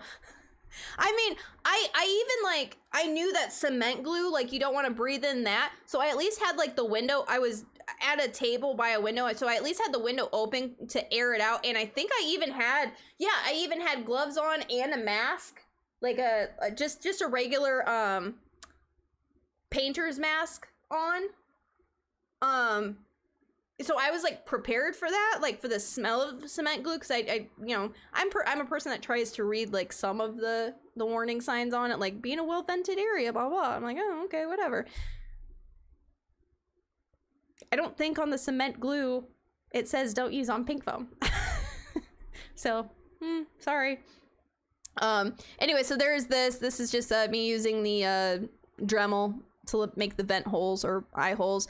This stuff is amazing. Jake found it on the internet for some cosplays. It's called Plasti Dip. You use it on cars. That does require a face mask, which by the way, thanks Patrick and Crystal. We had that for when last year in the summertime when there was all that really bad smog here.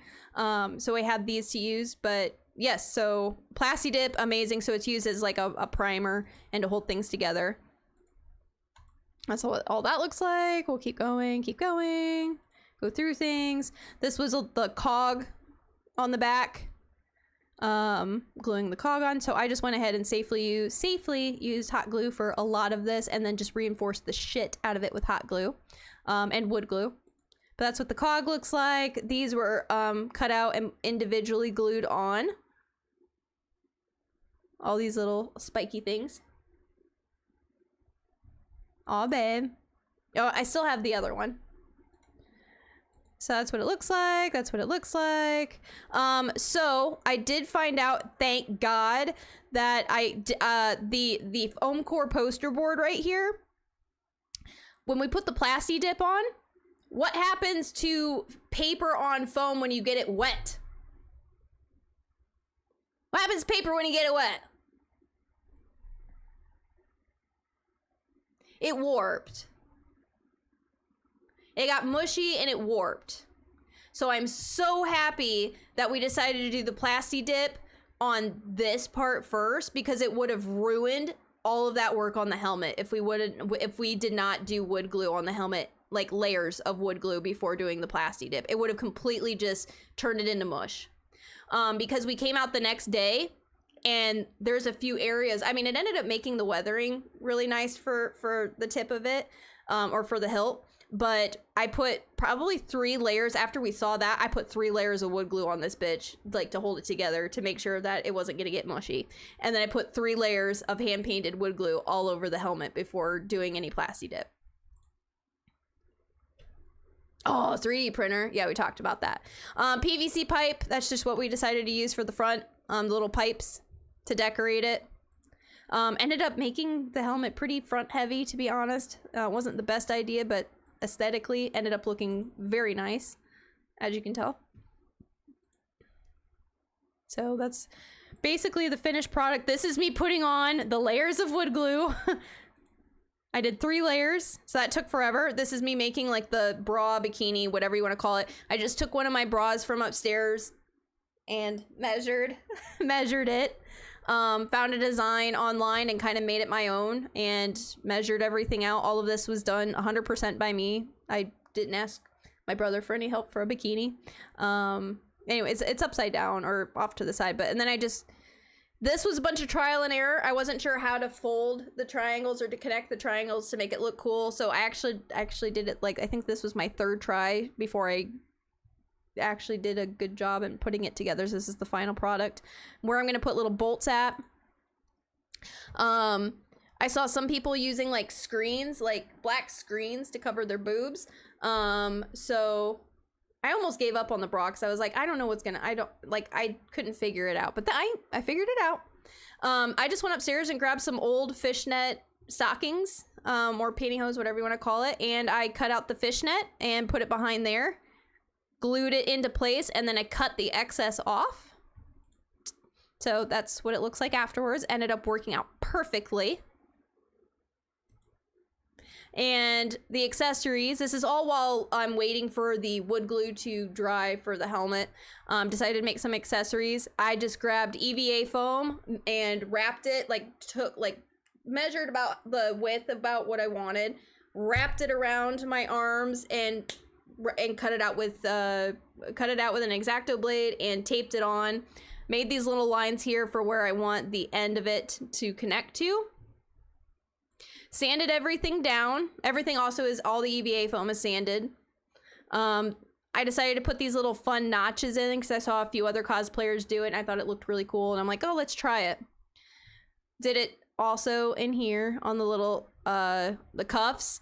Cut out, used a little foam area so I know exactly what was going to happen and how, like, I decided to do practice tests on things before using new things on new things kind of thing. But this is me using the soldering iron. It turned out amazing. Absolutely love the soldering iron. Look at these gashes. They look awesome. I love it. Love it, love it, love it, love it. And then we did, I think, 2 layers of wood glue. And then I found these cute little bolts, like little spiky bolts, and put them on. And those are just I think those are cement glued on. Yeah, those are cement glue. And then this is what that all looks like after the cement glue. I tried to put these little snap buttons on so I can snap the cuffs together. They wouldn't stick, so I ended up, like, I tried to hand sew them. They kept popping off, and then I cement glued them down. They kept popping off, so then I just completely hot glued, and like they don't come apart anymore. I just completely glued them together because it wasn't working.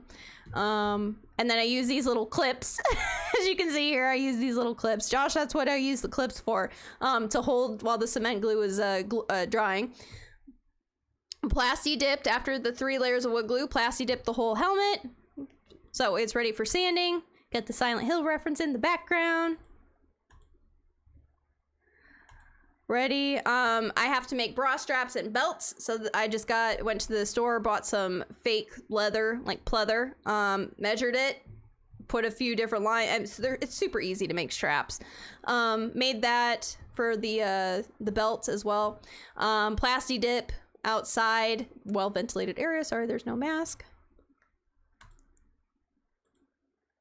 These are this is what I use to paint everything.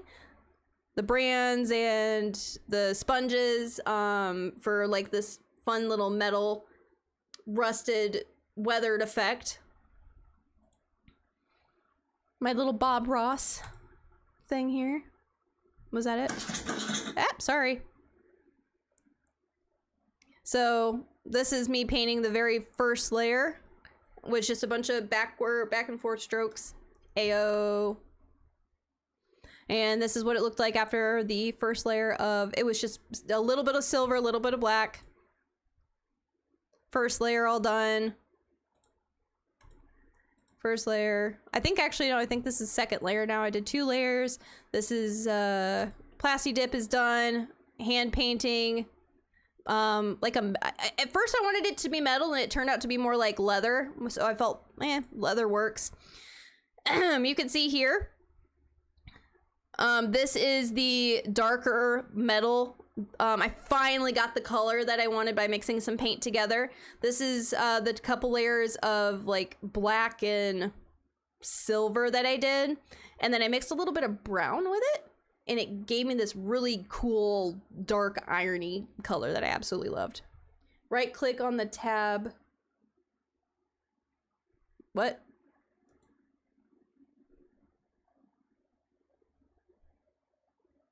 Mute site in the middle.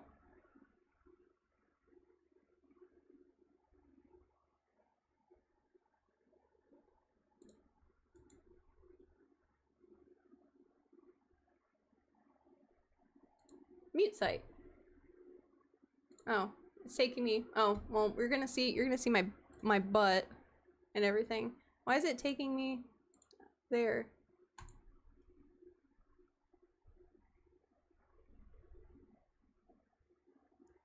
We skipped ahead to the butt. Probably because I reset it. Oh, here we go. Oh, here it is. That's what we were on. Thank you, I didn't know that. I skipped to the good part. This is the fun metal color that I came up with. Ended up taking that same color and I redid the whole entire thing with multiple layers to get that fun color. Excuse my outfit, it looks horrible, but this is what I was wearing for days, or not for days on end, but you know what I mean. It looks absolutely horrible. Oh, hey, I don't have to, I keep wanting to go to muted and I don't. This is me creating rust. Guys, look. This thing right here is called, I can't deny the swag. Cinnamon, that's what I figured it out. I figured out how to make rust. At first I was just using like orange paint or brown and orange and whatnot. Cinnamon, I mixed a bunch of cinnamon with my paint. I don't know where I found it. It was like on Reddit or something because I just could not get rust correct. Cinnamon! Oh my god, it was amazing. Worked out great. And then I also made this like drippy rusty stuff, like, so I just, you know, you'll see it come down here, like, yeah, so I let it drip as well. And this is it all rusted up. Rusted up. Bunch of rust. I think I did like probably 2 layers of rust. I did the rust on that as well. This is after I think I even have the blood. I think this might be the finished helmet. I'm pretty sure this is the finished helmet. Yeah, so this is a close-up of all, like, the rust where the bolts are and where I thought, like, if water were to get on me, where I would put the rust. Closer of the rust and the metal right here. Oh my god. I loved how it turned out. Just, I can't stop looking at it. It's so good. I don't want to sound conceited, but like I spent so many fucking hours on this. So this is what it looks like inside. This is where in order to put the helmet on safely and it not fall off of me, we ended up gluing an actual like bike helmet inside. So this is where the bike helmet was gonna sit.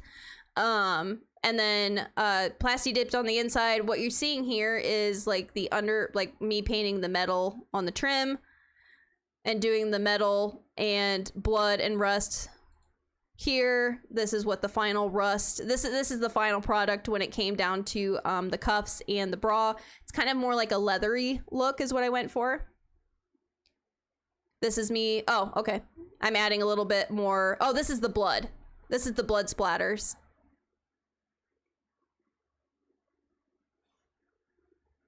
Fun blood splatters. Now we're on to the knife. My brother was really nice and completely used he used like a rotary or an orbital. He used I think it's an orbital sander. Went down and sanded and made it nice and smooth for me so I can paint. This is the final helmet. Here you go. This has all of the blood and the rest. This is the final helmet right here. Next is the very first layer, which you guys, I've done a few Twitch streams where where I showed you guys how I did this.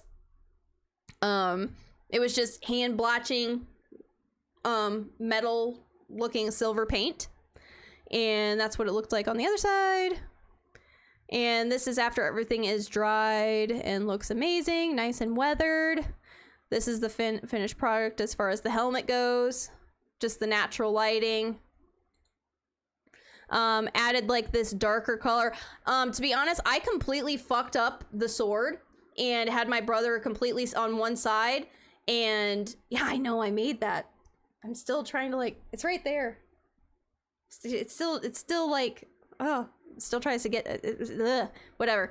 I'm trying to go fast here, but I completely fucked up one side of this. I started off doing this metal. Well, then I started painting it with this like blotchy dark paint and this paint here, and I ended up doing like that to the whole entire sword, and it ended up turning the sword black and not metal, and I fucked it up. And I had my brother go outside and completely sand that part down again. I'm like, nope, just get rid of it. So then I ended up going back and I just blotched it with this dark paint instead and kept the handle the dark metal color. Adding the blood to it, this is the only thing I didn't hand make. I just bought some, I think it was like Spirit Halloween maybe, these little chains, and they came this bright plasticky metal color, and I basically took my hands, stuck it in all these colors here, and then just went like this, and that's all I had to do, and it worked out perfectly. And took them together or unhooked them together to make the chains. This is after adding the rust, the darker coagulated blood. This is adding the final touches of the dark coagulated blood and the rust. This is the start to finish with my PJs on. This is the start to finish. This is the bra. What I did here was I just took straps and little clamps, and I clamped it into place and had Josh fit it on me. Made sure everything was positioned properly. Put it on. There are my boobs. And what I ended up doing is I originally had the straps, if you want to go back to my boobie picture, I originally had the straps going around my neck, and I'm like, something just isn't fit. Something's just not right. So this is something off the top of my head, not referenced from anybody. Don't mind the tits. I ended up going, I need something, like I was originally, what I actually did, What I originally did was I tried gluing these chains to the straps, and it didn't work out. It didn't work out at all. So what I ended up doing was I took the straps and I folded them down to make it more sturdy over my boobs, and I made a chain halter. And then this is made out of EVA foam right here. I did fuck up this little like chain link here because I originally chain linked them this way, which made the chains twist weird. So then I completely removed them, redid them, repositioned them, made it this way, and it made the chains go straight. So trial and error. And then just for aesthetic purposes, I put one of those little chain links, half link right here. Painted the straps like a metally color, hot glued that together. Like I said, this is just made out of EVA foam to make like these little weird, I don't know what you want to call them, holder strap thingies. And this is the final product of the, I added the chains while I was at it because I love the chains here. I went ahead and added the chains to the cuffs. This is me hot gluing that together. How hard would you kick me in the balls if I paid you? I don't know if I could do that. If you missed the stream earlier, we were talking about essay and things like that, and I'm totally against that kind of stuff. So no, and you couldn't pay me enough money. This is the final product. I added the chain, added rust, which you'll see. Yep, in the next picture, added a bunch of rust to the top of this and some chains. And this is the trial run of me wearing the boots with the final product of the great knife and the helmet that is completely finished. And my corset on and my bra. Convincing Kitty to punch how much she couldn't do it. Well, you gave me enough drinks, I might. But that's what that all looked like. That's what the back looked like. Starting the dress. The dress is made out of polyester spandex. Absolutely hate it. It's an amazing material, but to sew fucking sucks. It's heavy, it's slippery. I mean, it was perfect for what I needed. Heavy, slippery. I mean, it wasn't good. This is I just went off of a few different cosplayers and their ideas and what they did because I had no idea what to do for the dress. But I kind of made it my own. I have a dress form and I just kind of put it on and I made my own design, pinned it together, cut it out, and like you see here, cut it out. Also got a whole bunch of fabric I didn't need. I made it double-sided later on. This is what it all looks like for the trial. Trial run, I ended up having to hem it a little bit in the front. Trial run with it completely sewed final, or no, sorry, it's not completely sewed. I still have to hem the bottom of it. It was too long in the front. Tea stained it twice. So this is what it looks like. So tea staining is amazing. Absolutely love it. This is right before I did my stream to show you what I was doing to hand paint the dress. So I started to hand paint the dress and then I realized painting the dress inside and not out in the garage was not a good idea. But this is ended up what it looked like. I just kind of made these little, like, I wanted it to look like skin stitched together. Referenced a couple different designs and I said that looks great. So this is just black and brown paint. This is to make the belts that go around my waist. Took it out in the garage. Blood, did all that. So this is when I actually thought the dress was done. I was like, dress is done. Dress looks great. And then I sat and I looked at these pictures. And I said, this is bugging me. It's like, it looks outlined. I don't want it to look outlined. It looks too outlined. I got to do something to it. Doesn't look good. Now we're back on, I think the 5th. It's too clean. Too clean. Now we're back on the 5th layer of paint, I think. So then I took black paint and just covered my hands and just started like destroying the dress, basically. My favorite thing to do. And then to tell you the truth, the other thing I didn't put in my book, this red spray paint is not spray paint. You know that the temporary hair dye that you get from the Spirit Halloween or whatever store that just washes out? because I didn't have any red spray paint. And I wanted like an airbrush effect. I just didn't have the money for an airbrush machine. I tested it up here and I said, that'll work. And it did. So I used, that's actually hairspray, like colored hairspray that I used on the dress. Worked out perfectly because I wanted like a brighter, like fresh blood appearance, and made this a little bit darker like it was dragging. Went over the black lines more to make it more like a 3D effect. Added a little bit more gray to the ends to make it like a, just, you know, to make it look real. And again, I thought this was the finished product on like the 5th or 6th layer of paint. I thought it was finished. It's not. These are the extra products that I bought. So my helmet, you can see my neck. So I was like, I bought a ski mask to put underneath to make it dark, so that way you couldn't see my neck. I added some long black nails, which I ended up, I did keep them that long, but I did cut them so I can wear them now. Yes, I will be bringing this cosplay back. I might do a couple little more upgrades and weathering to the dress, maybe. But I'm going to be bringing this to Gen Con in Indiana. I think it's in August. These are the belts that I made, and is that it?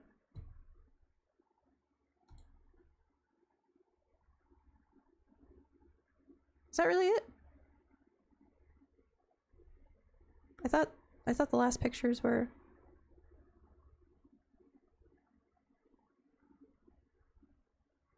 I didn't think that was it.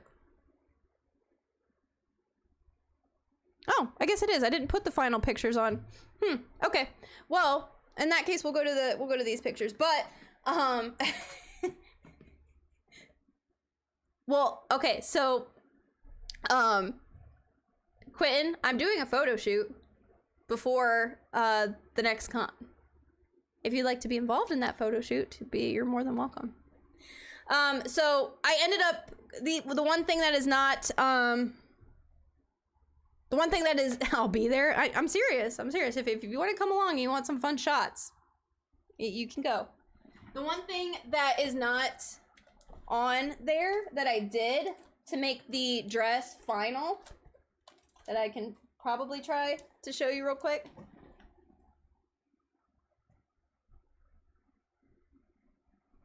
I wanted that area, I hand stitched.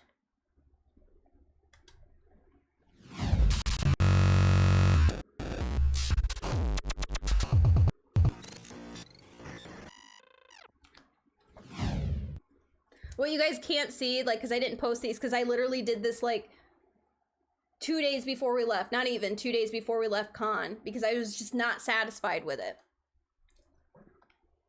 I hand stitched actual, like, suture patterns, like, because I know how to stitch, because I was in the medical field for 17 years. I know how to make stitches. So I hand stitched, I ripped the dress and hand stitched it back together using actual, like, suture patterns. And then I took, up here in that picture, I took Mod Podge, which is like a liquid latex, mixed with some paint, and I dabbed it, where were we at? I dabbed it all around in this area with black and red paint to make it look sticky and like real coagulated blood. It's scabby, dried blood. And it stayed that way, and it also kind of hardened the dress. So it felt like I was wearing skin. So, yeah. And then that ended up actually being the final dress. You can see all like the shininess to the lines and whatnot.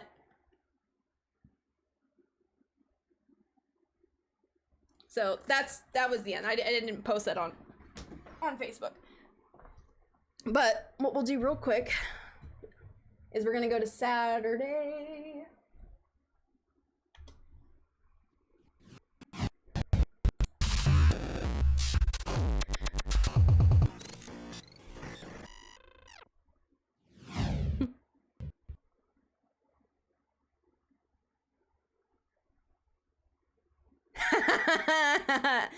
Yeah, I'm sure. She did a really good job on hers as well. She was one of the people that I referenced. As far as like how to do things. One of like the 5 or 6 people that I looked at. But she had a really, really good tutorial. But anyway, so yes, they're to my butt. There's my butt. But this is the makeup on my legs and my arms. It's just black and brown and red acrylic paint. And at first I just kind of brushed it with my hands. Anyways, here's my butt. I just kind of took it with my hands and I brushed it upwards onto my legs and over my knees, to where my boots went. And, and free feet, I guess. And then we took, my brother helped me quite a bit with this part because I can't see all the way around, but he ended up taking some toilet paper, some just hotel toilet paper, and dabbing it to my skin. And so what you guys can try to see here is the toilet paper came off and then we just painted over it and it looks like ash and scabs coming off of my body. Yes, closer. Oh, that's as close. There's a red thing. I can't get any closer than that. But anyway, so that's what it looks like. That's the only, there's actually like full ass pictures on my phone. I can't show you those. I'm sorry. I can't TOS. I can show you this though. It's fine. This is me getting ready and showing the judges that I actually like. I was taking some of the paint and the weathering material makeup that I used for the witch to make my skin more gray. We didn't really get a good shot of the paint job, but I made these like Jake helped me make these veins coming down from my neck, almost like my head was chopped off and the pyramid head was put on. So I have veins like these dark purple red veins going all the way down here and then you'll see it on my back in another picture. But this is me walking to con. The purple socks because I'm not walking to con in my heels. Josh is actually carrying my heels. I'm walking in socks and slippers. I make them better. Yes, we'll make those better. So this is the final product. I'm in my heels. This is Matt, my brother's friend, who went with us to con. This is another cosplayer that I took photos with. So I mean, this is the finished product. This is what I went walking around in con in. This is me lined up. There was a bunch of people. Sorry about this, but this is what my phone did. Josh can Photoshop them out with the actual picture, but there was a bunch of people like sitting here looking weird, so I tried to cut them out with my phone and it ended up looking really weird. But anyways, so this is the picture here of me waiting in line to get lined up for con or for the cosplay contest. There's my belts all tied on that were not pictured before. Oh, go back. Oh, to that dude. Yeah.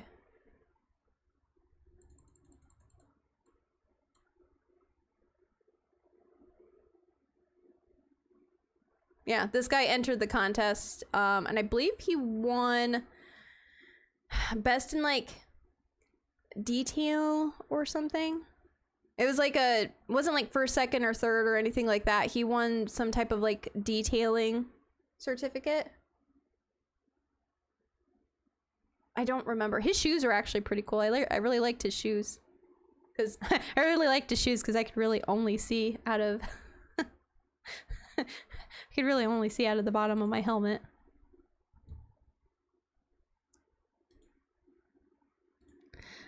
This is just an all around because we didn't really get pictures of me the whole entire day. But this is just side views. Oh, here you go. Here's some of the detailing of the veins on my back. So that's what's on my chest as well. Sir Q, what's up? Welcome. We're just going into the whole cosplay competition.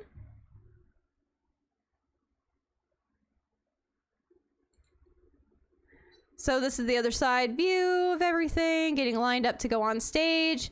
I don't think I have the videos. I might have the videos posted. I think I have the videos. Yeah, I have the videos posted. I'll go to that real quick. But this is one of the photos. We did a little mini photo shoot right right after the competition. So this is one of the really cool perspective shots that we got. Did you add anything internal to the helmet? Yes, EVA foam. Layers of EVA foam around the helmet. Oh man, you're not gonna be able to see. You can't see it. No, you can't. I still have like, I've had to take ibuprofen like all day because the helmet is so top heavy.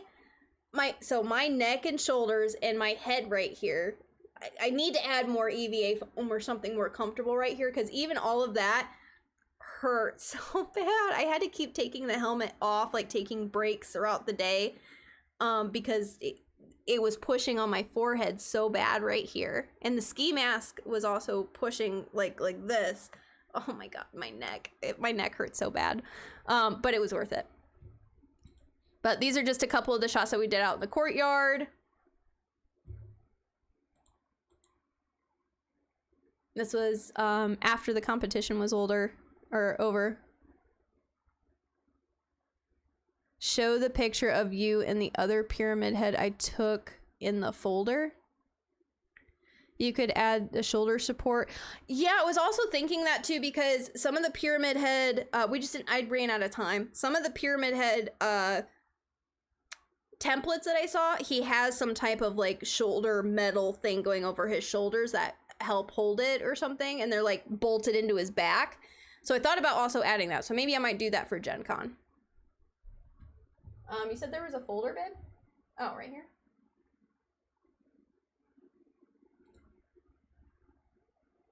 Oh, that's right. I need to pull these up. Okay. Okay. Yeah, I'll pull those up.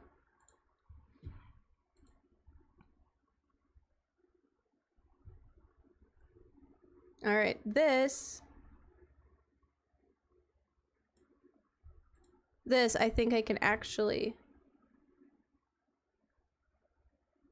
Did I unmute it by doing that?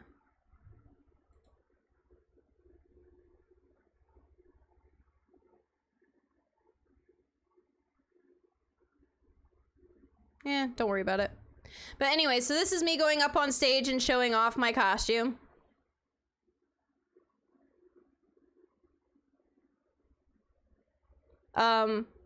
That crowd noise is ridiculous. Like, I got a lot of applause, a lot of people screaming. What you can't hear, play it? Oh, okay. All right, hold on.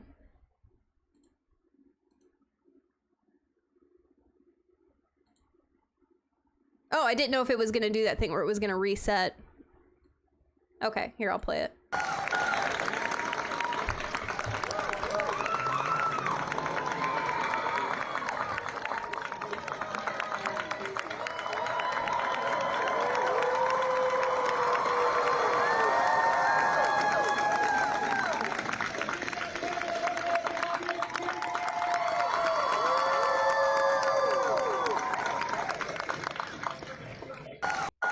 Okay, so that was just me going on, like they do with some type of like little like parade, basically, where you go on, you just do a little twirl and you get off. And then afterwards is when they do the actual award ceremony. So what you can't hear and what's not pictured at all is inside my helmet, there is a Bluetooth speaker. And I had my husband make an audio clip of the Silent Hill siren. And some metal scraping, and basically from his phone he could play it. And I had it playing, you just can't hear it because the people were too loud. But the judges thought it was super cool, but we had it playing sometime going around con, and you could hear like the Silent Hill siren going like out of my helmet. And so I ended up winning first place in the second category. So there's beginner, there's intermediate, and then there's a professional masterclass. I might enter myself in the masterclass in Gen Con. We'll see. But I won first place. I was not honestly, I wasn't expecting to win anything. If anything, I would say at third. I had no expectations for even second. I was holding Josh's arm while they were doing the calls for Judge's Choice, which I guess they gave to only the beginners. So I was kind of squeezing his arm for that, even though I didn't even realize they weren't giving it out to anything but beginner. And I didn't hear my name, and I was like, okay, whatever. And then we get to the the beginner. They did like the beginner first, second, and third, and then they get to the intermediate, which is me. It's also called a Journeyman, and they announced this girl over here. I believe she got third place. And then they announced, I thought she was gonna get first because I saw through my helmet I couldn't see my competition very well, but I saw her in the back while we were waiting, and I had my helmet off, and she did a big sister from BioShock that looked amazing, and I'm like, she's getting first place. Like, she got second, and then they said, and now we're gonna announce first place, and we're gonna give her some time to get up here because I know she's gonna need to. And then they said, and then they called my name. And it is ironic that the big sister, I beat the big sister on this because I was, the last competition I did, I was the little sister from BioShock 2. But yeah, so this is the video of me getting up on stage and winning.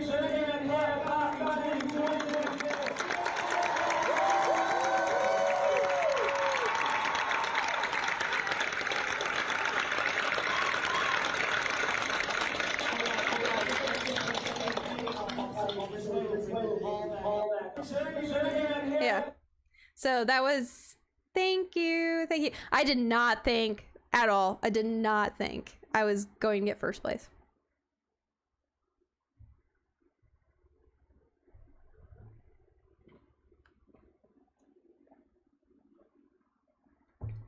I mean, she does. I mean, they all kind of did, but I mean, with how many people, what you don't know is that there is a lot. There was a lot of people. I don't know how many, but there was a lot of contestants.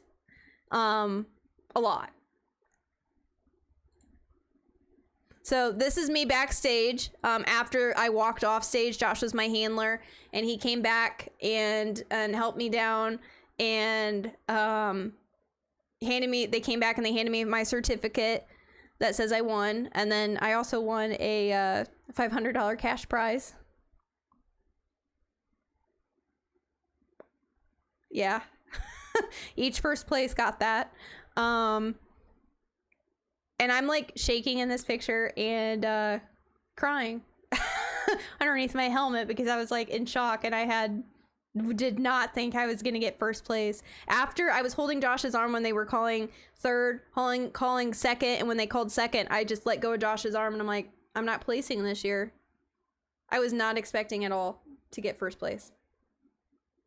The only other thing that I thought maybe I had a chance for was like best in, like, it was like detailing or something, or paint and makeup, and I was like, maybe I'll get an award for that.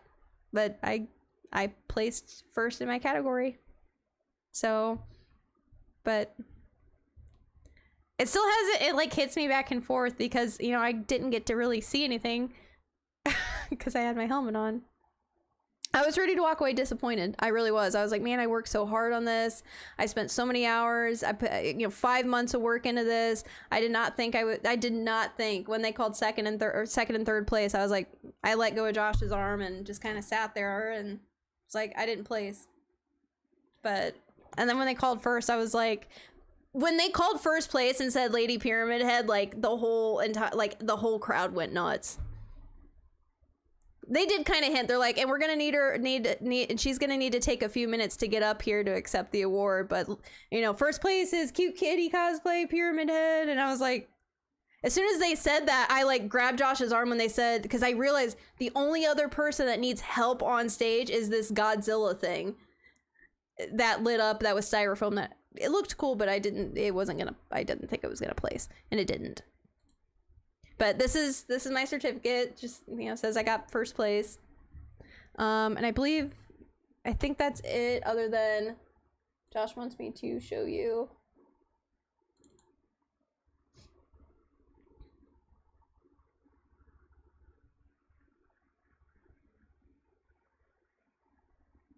So this is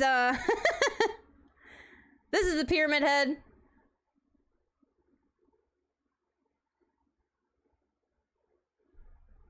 This is the pyramid head that was in the beginner class. Zoom in. Like this. Ah, here we go. I mean, I don't want to say it was a bad job, but this is she was in the beginner class. She got judged either right at the same time I did.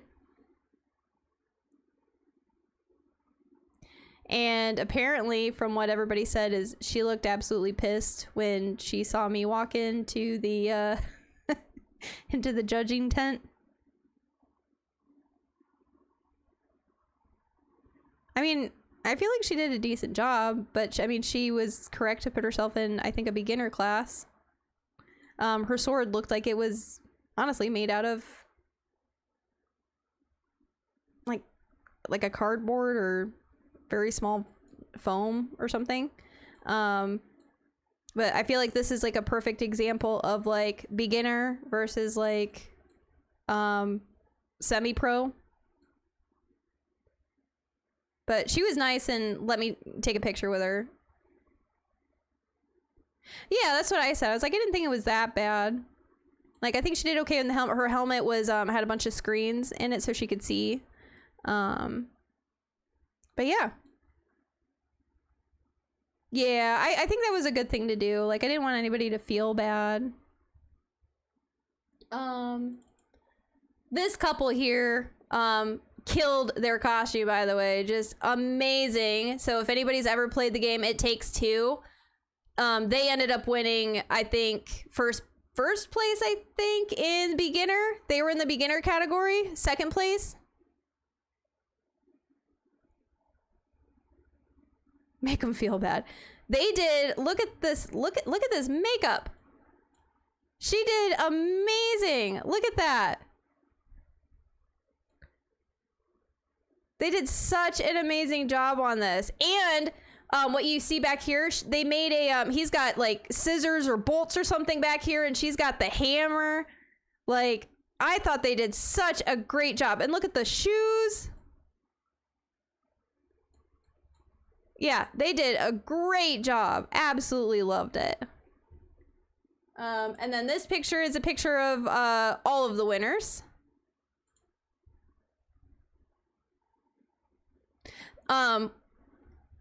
These two people here, the Spartan and the Grunt, they got Best in Show and well deserved. Look, he's holding little plasma grenades.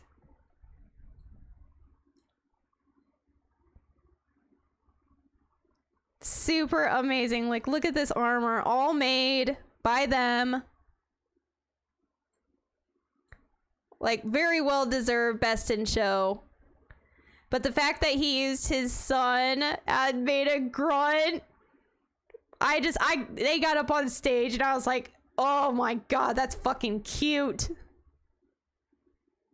Yes, I think the judging was very well done this year. Very well done. The one that, from Five Nights at Freddy's, he got first place in beginner and he was like in shock. Yeah, he was in shock. He had no idea. His fingers even moved and everything. I mean, it looked amazing. He did not think he was gonna place. And this person right here, I don't know who she is. I don't know what game she's from, but she got first place in Masterclass. But yeah, look at this weathering and metal like material and stuff. But like her makeup, like everything, like this whole armor, like she got first place in Masterclass. So these were like our first place winners and second placers and third place and judge's choice all on this side. And then Best in Show right here. And the last thing I'm going to show, actually I already showed it. The other pictures I'm not going to show just because I kind of want to edit them before putting them out online.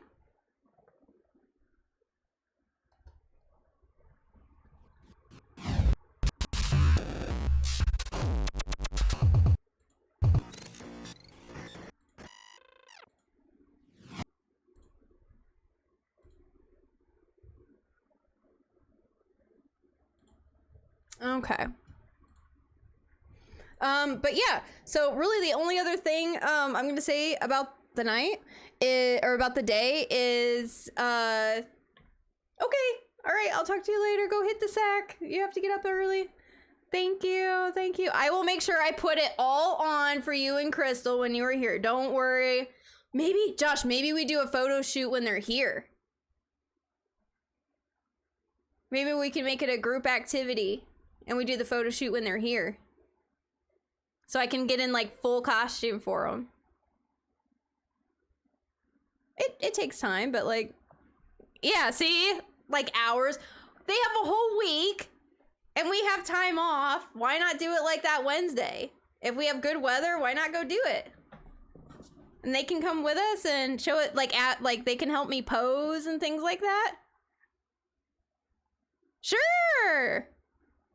Sure, like let's get them involved. I think that would be a really good thing. If you guys want to do that, we can do that so I can get fully dressed up. I think that would be a lot of fun. Do it on one of the, like, either that Tuesday or Wednesday after the wedding. I think that'd be a fun, it'll be fun. As long as it's not like really shitty and like wet outside, but unless we find some kind of like really cool like abandoned like or vacant house or some kind of thing I can use. Yeah, I'm totally down to do that. And then Quentin can tag along. Quentin can tag along and I can step on him. Yeah, it does. You guys can help me. You can put me in positions. You can position me any way you want. I can be your Barbie doll. Like, legit.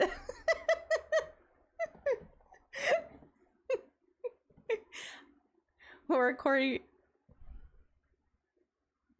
Shut up. You're not old. That's not what I said. It's not what I said.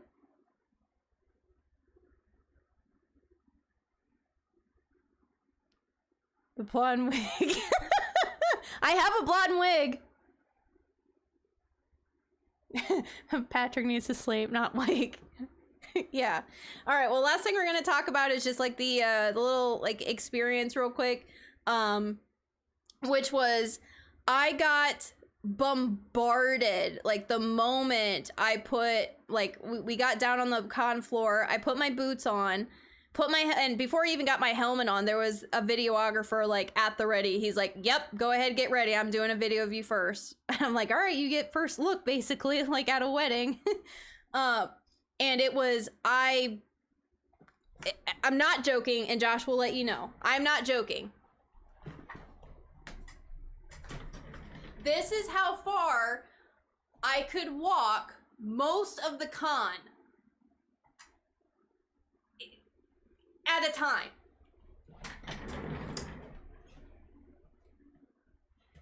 Oh, we need a picture, Alex. I can't see. Josh was my handler. I can't see, right? So the only thing I got to see most of the day was Josh's arm out for me to grab onto so I didn't trip and he could guide me. No joke. We ran out of business cards in like 30 minutes. I would take a step. Oh, we need a picture. Oh, okay. Well, and I wouldn't know like if people were standing next to me or if they just wanted to take a picture of me. So I would my pose was like just getting into like some kind of really cool, like show off the leg kind of pose thing. So I just get down, people can get around me. So I'm bending and squatting in these fucking 8-inch heels. I have buns and thighs of steel right now. I would just sit there and wait for Josh's arm or him to go like, because I also can't hear very well. I'd wait for Josh to go, okay, all right, you're done. And then I would get up and I'd go to take one step. Oh, you got another picture. Oh, okay. Get back into it. Hold the staff. Okay. 1, 2, 3. Can I get your picture? Yep, sure. And it was like rinse and repeat. No joke. The whole entire day. And I think we were at con from 1:30, 1:45 until 9 o'clock. So like 8 hours. It was 8 hours of paparazzi basically. Like I knew I was gonna get pictures taken quite a bit. Hundreds of people. The first time I told Josh, I'm like, I need a break. I need food, I need water, and I need to sit. Like it was a couple hours in and after my judging. And like I was almost late for judging because I couldn't even make it into con yet. I just made it into the hallway and people wanted to take pictures and video, and I was like, okay. I told Josh, I'm like, I need to get to weapons check. I need to get that done, and we need to get into con. Like I need to get my judging done. Like tell people, hey, I will be around. Like we got bum rushed. Needed to do it right away. So the first time I took a break to sit down at the little not restaurant, but like the little area where you eat. My brain is dead. The food area. The rest area. Food court. That's what I'm looking for. Thank you. Food court. I sat down. I don't think I took my boots off. I just needed to take my helmet off because it was really starting to hurt. It was really starting to hurt my forehead, and I needed to rest my legs. So I sit down on a chair. Josh guides me. I take my helmet off. I sit it down to the side. I set my knife down. And this little girl, like Josh runs to go get more business cards, right? And I'm just sitting at the food court with a friend talking. And I get this little girl runs over and her mom points and she's like, she's right over there. She's right over there. And she runs up and she's like, oh my God. Because apparently this little girl, like, I mean, she probably looked 8, maybe. And runs over and she's like, oh my God. And I looked at her and I'm like, and then she starts to walk away. I'm like, did you want a picture? And she's like, yes. I'm like, okay. I probably sat down for maybe 3 minutes. got the helmet, put that back on, got the knife, stood up. My friend helped me up. I did the pose, went to go sit again. And it was a swarm of people around me. And it was just picture. And I'm like, I want a break. My legs hurt. My head hurts. Like, I need a break. Yes, Josh missed all of this because he went up to the hotel real quick to go grab more business cards. My brother sits down, gives me some pizza to eat and whatnot and something to drink. And I take my helmet off again. And I think that happened 1 or 2 more times where it was like, hey, do you mind if I get your picture? I'm like, yep, that's fine. I wasn't going to tell anybody no, so I just kept getting up. And then finally Josh came and I was like, I barely got a break. You left and I put my helmet on for a little girl and I just got a group of people that was like, one more. I went to go take the helmet off. Oh, can I take your picture? Yep. Oh, I'm sorry. Can I take your picture? Yep. I was like, my God. And then I think I took 2 legit breaks before the actual competition. The second time we took a break, I was like, I couldn't stand anymore. My legs were shaking. My head was pounding. I'm like, I'm dehydrated. Like, we need to find a seat and sit. Like, I was like holding into Josh and was like about to fall. Like, I was like, I can't take any more pictures. We need to sit. And I about told him because on the way we kept getting stopped for pictures. And I was like, you need to tell people she needs a break. Like, it was like getting picked, like being Mickey Mouse at Disney World, where he takes breaks in the suit, in and out, because it probably gets really hot in Florida wearing that. I was like, I was not expecting, like, I jokingly said there was going to be paparazzi. There were groups surrounding me of just people asking me questions, or there was the other thing too, is I was talking to other cosplayers and there was a line of people behind me just waiting for me to be done with a conversation so they could take pictures. Like it wasn't like, oh, we'll come back later. No, there was just like a line of people. Like I was like, they're like, I'm sorry to interrupt. Can I just take your picture real quick? And then it was like, oh, they're getting their picture taken with her. Okay, I need my picture taken. It's like,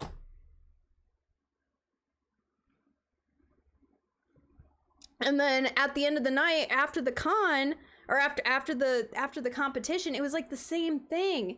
And I was like, let's hurry up. Let's go outside before I collapse. We need to take a few photo shoots out in the courtyard in the dark. We did that. We walked back in and I go to take my boots off and I'm like, Josh, like, are you sure you want to do that? Other people might want pictures. And I'm like, I'm done. I'm calling it. No more pictures. We've done this for 8 hours. I'm not doing anymore. Like, I'm done. I'm not doing any more pictures. We're going up to the room. Jake took all my stuff and I'm like, I'm dead.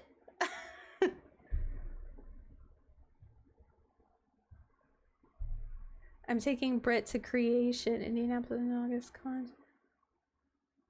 Ooh, that would be a nice con.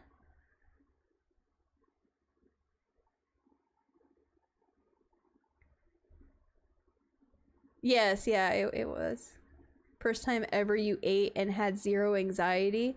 I know, that was the other thing too. I mean, I took a panic pill first thing when I woke up just because I was already starting to feel nervous.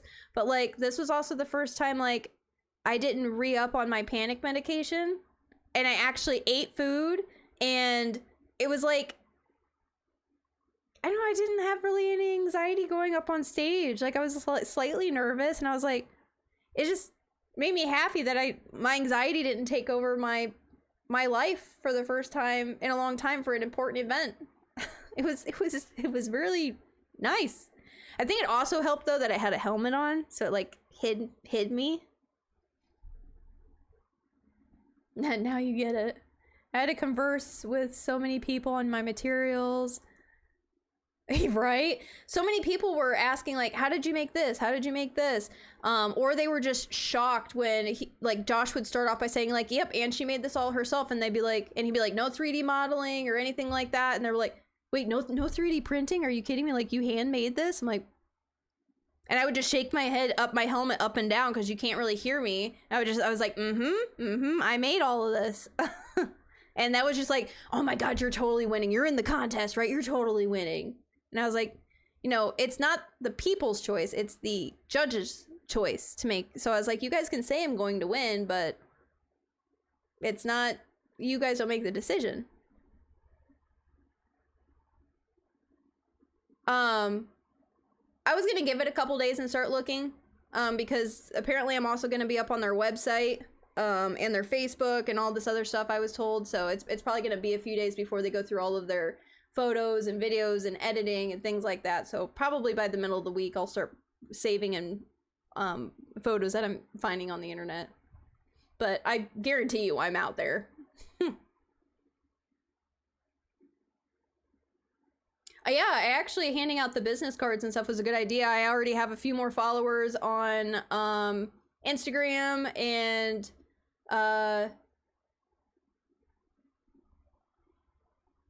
YouTube from doing that.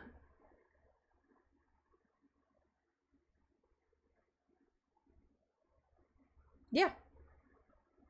Yeah, and oh, by the way, I made it a little bit late, but some of you already know I did start my own cosplay Instagram because I was like, you know what? I've been wanting to do it for a really long time, and I looked it up and the name was available. Yes, click on that and follow it. Click on that and follow it.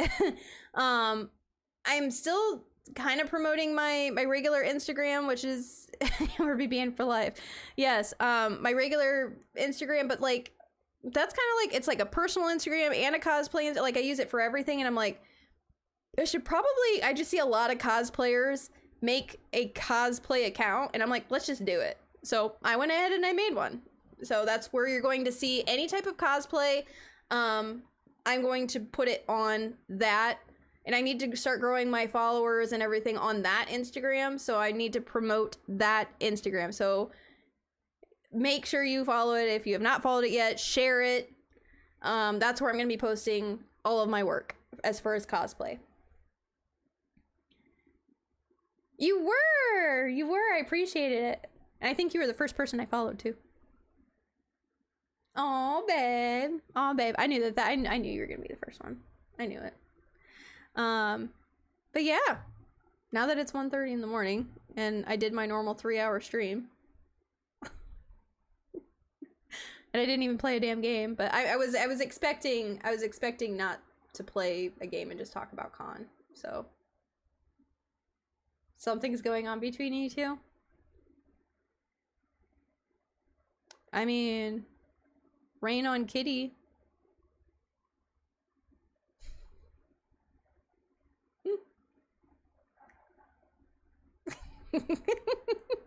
I'd buy that for $1.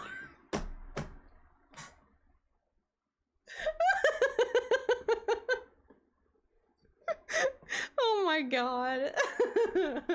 More than $1 or just $1? That's it. I'm not doing it anymore.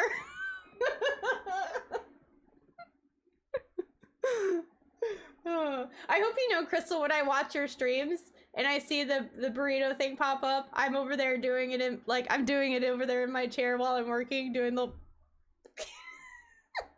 the happy jerk burrito dance. Because I'm not on I'm not I'm not on camera. I'll take out a second mortgage. I mean, I'm not gonna blame you. I mean, I pay for that. Missed it again, my damn turtle. Fuck you. I do it though. You can ask Josh. Like, I'm over there going like, oh, Mr. Burrito Jerk.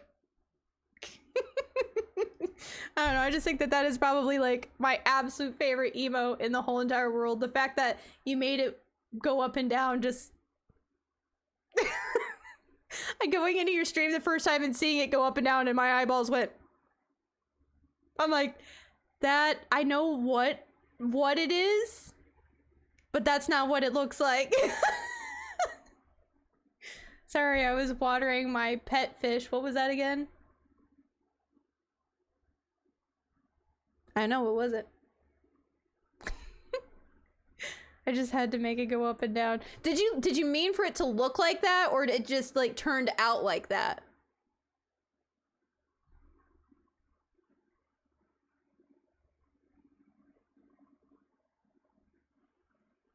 I did just realize you went this long and got to talk about the experience. Don't forget about this. Oh yeah. It turned out like that. I figured. Who called it first? Who was the one that called it a burrito jerk? Was it Patrick? Oh yeah, and then today obviously was I mean today's Monday, but like today was day 3 of con, and we bought a 3-day pass, so we went ahead and went to con for the 3rd day just for a few hours, and I got interviewed for my winnings on a podcast, which is gonna be out, I don't know when, but he said he would let me know. Let me try to tell you guys who it is.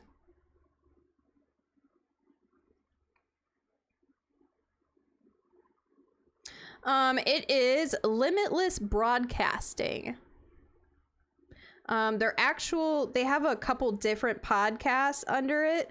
I'm pretty sure the person that interviewed me, I think the podcast that interviewed me is called something about the boogeyman. Where is it at? You Can't Kill the Boogeyman, I believe. I'm pretty sure that's the podcast I was on. But it's Limitless Broadcasting, like it's like a company or whatever, like a broadcasting company, and one of the podcasts that interviewed me is from, I'm pretty sure that's what it's called. Where is it at? Ah, here it is. Yes, You Can't Kill the Boogeyman podcast. It's also on Instagram at Boogeyman Pod. So they asked for an interview for about me winning and my process and cosplay and Twitch and all that. So I got to do like a 15-20 minute interview, like a live interview or something with it. So it was really nice. I was blacked out, so I wasn't able to point it out. You probably didn't even have her stream up and you just knew what was going on, Quentin. He's got to edit it, especially with the, oh my god, the booth next to us was stupid.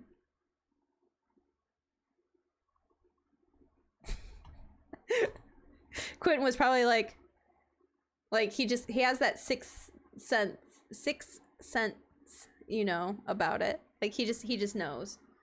Like just like if I did like this real quick. Someone needs to go check on Quentin. I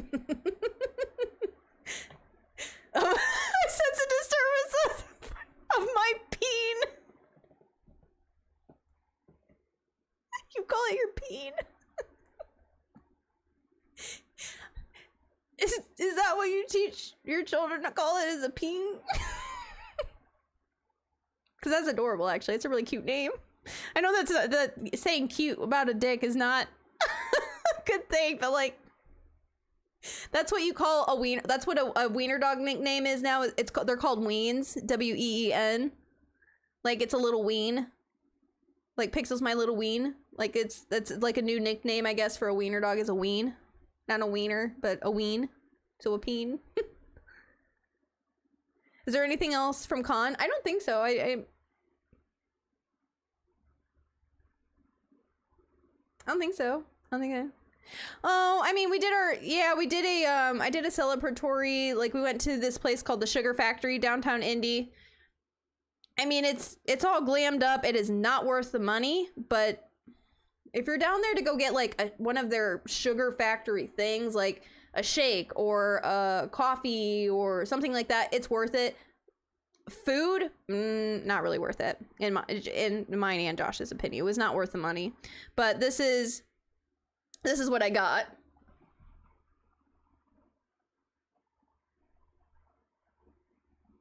I just had not posted it anywhere yet.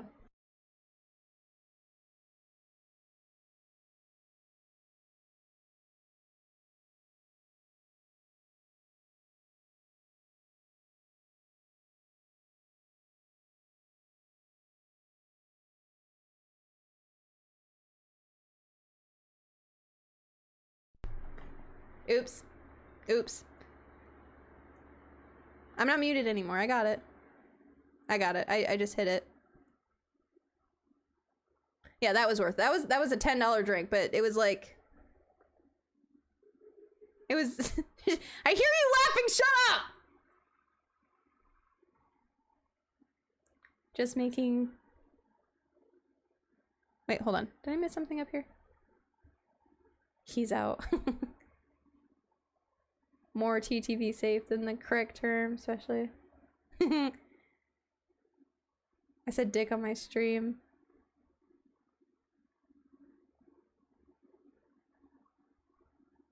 Are you not allowed to say dick?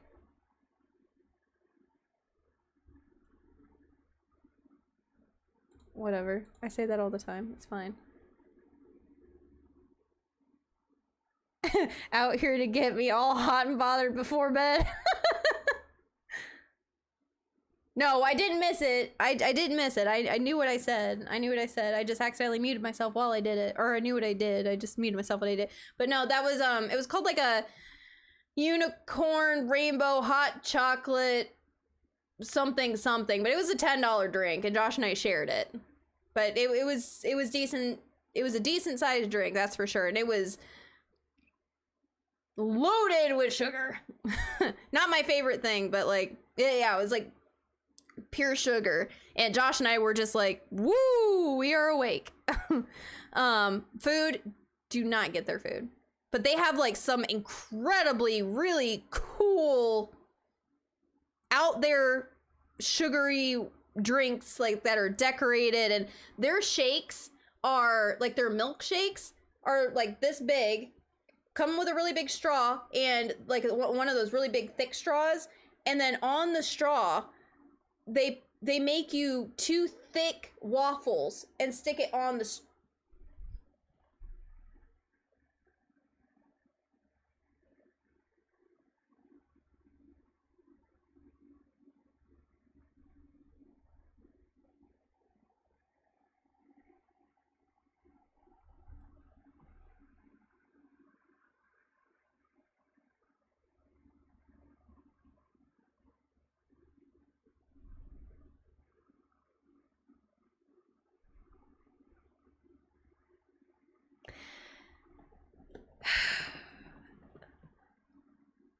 there's a very thick straw and they put the waffles through the straw and then they douse everything, like including the cup, in like chocolate and sprinkles and whatnot.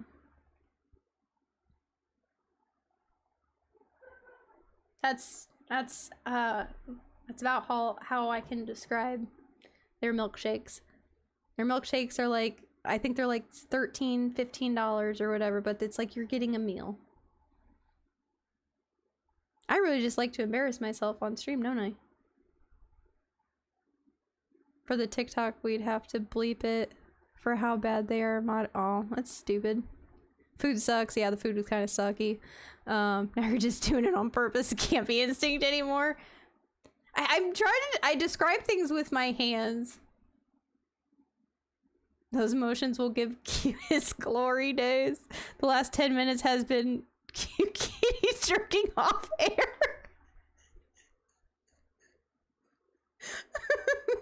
Yeah. They brought all the boys to the yard. Oh my god, I'm done talking about milkshakes and things like that. Like, whatever. Okay, well, that's basically it from start to finish, guys. Like, I don't know about anything else I can talk about with con. Why does everything you describe end up in a peen shape? No, the penis thing! I forgot about the penis thing! I forgot about the penis thing! There's at one of the tables. So I'm wearing my... What was it? No, it was the first day. Because I could see. I was wearing my Borderlands costume, so I could see. We walked by 2 tables. And one of the tables... So, I'm gonna do fun things with my hands again. So one of the tables... do I have something? Nope, I'm gonna have to use my hands. Damn it. Okay, so... So one of the tables, Josh will remember this because my brother even came up to me. This is before we met up with my brother on day 1. And he's like, oh my god, so we were talking about the different vendors and stuff and what we found. And you're up as a prop. No, I could use him though for what I'm about to describe. Strap in, boys. It's more like strap on. So we're walking by a table of, vendors just are full of people that like make things, right? And there was just this colorful table. So what it ended up being, so I can kind of describe it, was they were like hilts. Not hilts, but like the beginning of a lightsaber, what you hold on to, like the handle thing, right? And then the blade goes on. The blade goes on the thing, whatever that thing is called, like the handle to your blade. So you can like, they were like blade holder handles that you can switch your blade. Like here's the blade, here's the blade, and then you stick this thing that's long and like this. The handle thing for a sword, or what is it called? And you stick it on there and you can change out like the different handles to your sword. A hilt? I thought the hilt was... So it's a hilt? So it's the handle?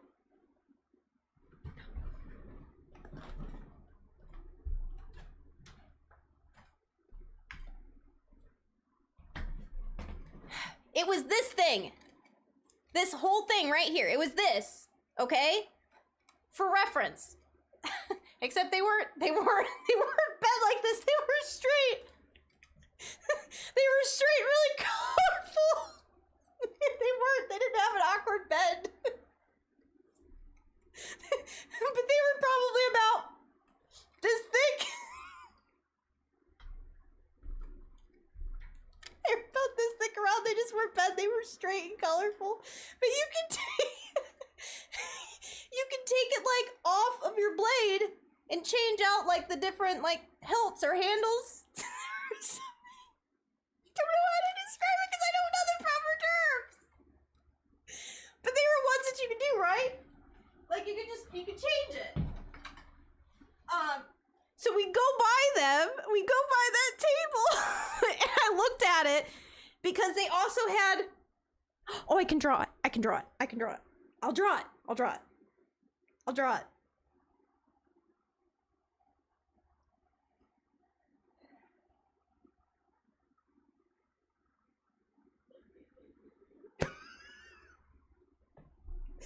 I'm not joking. This is what it looked like, okay?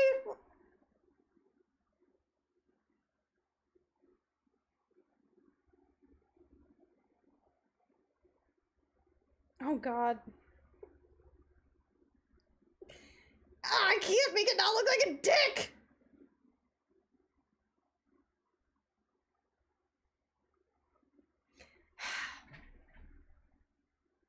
This is not a dick. It's a handle, and it has like this round piece, like this. It looks like my microphone. It looks like my microphone. Okay, this is what I drew. It has this round piece like at the end of like a sword that covers your hand, like a hand guard or whatever. But it was like basically a bunch of it was a bunch of colorful handles with like a guard sticking up, and I looked over and I'm like, are they able to sell those things? And Josh is like, what?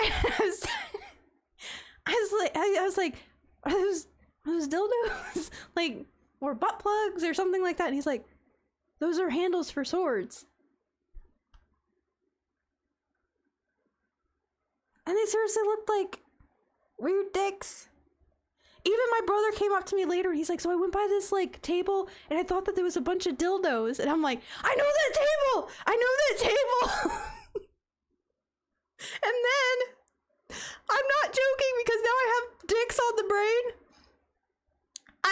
I can't make this shit up. We take a right, we go straight, and we take another right to go down the next aisle. And the first thing that catches my eye is something shaped. I'll draw it. It is something shaped like this.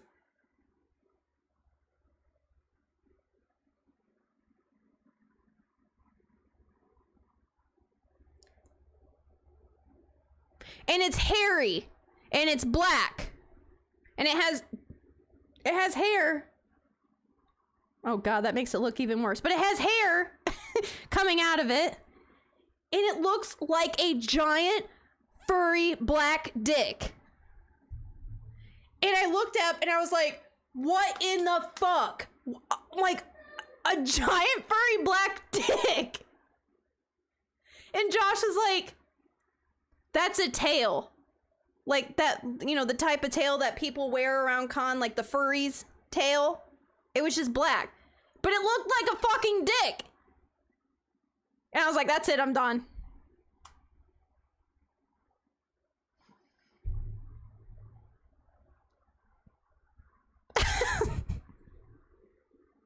Oh God, I missed all these comments. I'm sorry, my brain is going on.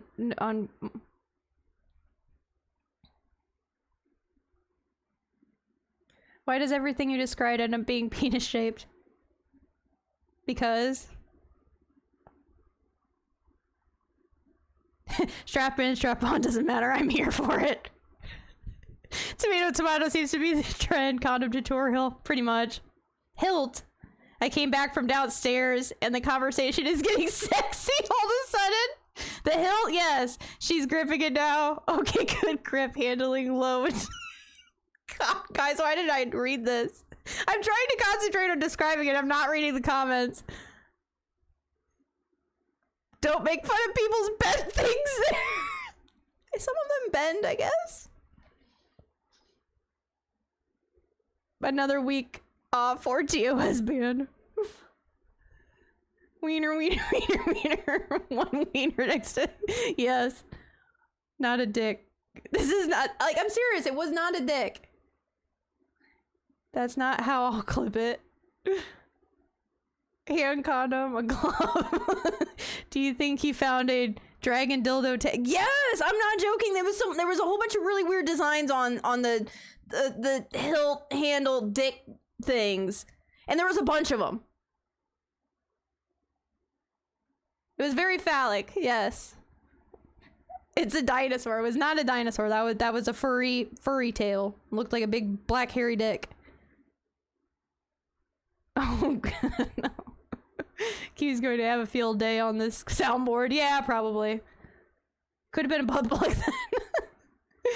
Community notes about to go hard as fuck correcting all the pain content. Comment recap is just as good.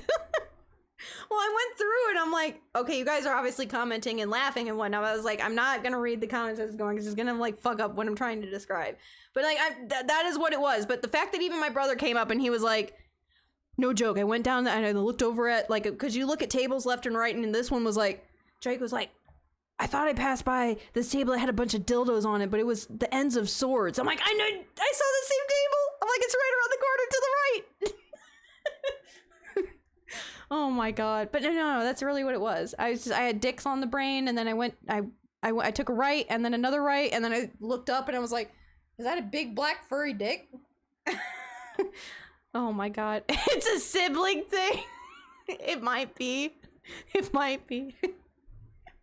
Oh my god, you see some strange things at con. Oh, if Arrow was still in chat right now, I'm really convincing him to go to a Comic-Con, aren't I?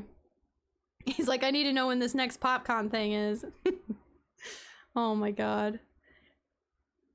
What are you doing, dick handle? What are you doing, dick handle?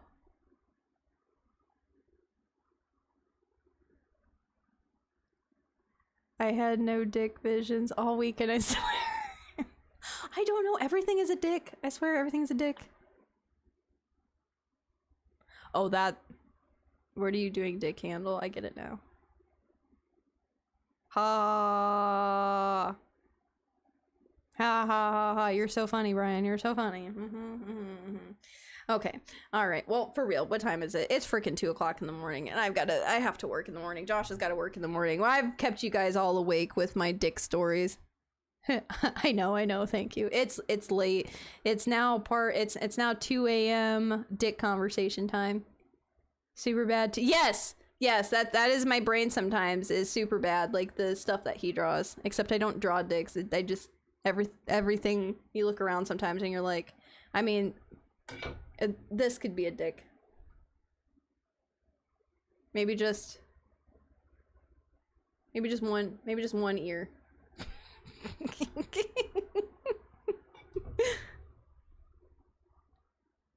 Here comes spicy stories. No more spicy stories. I'm tired. I only slept a little bit. I just had like a second wind to be able to get online and like share all my spicy peen stories with everybody.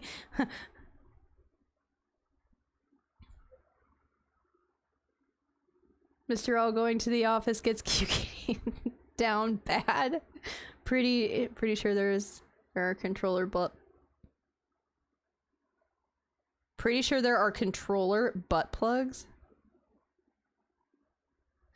Oh, Brian, didn't you go to like some convention and there was like that type of thing? Didn't you show that type of thing?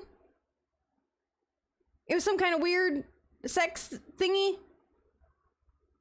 I could have sworn it was like a year or two ago. I was at CES. There's always a sex section.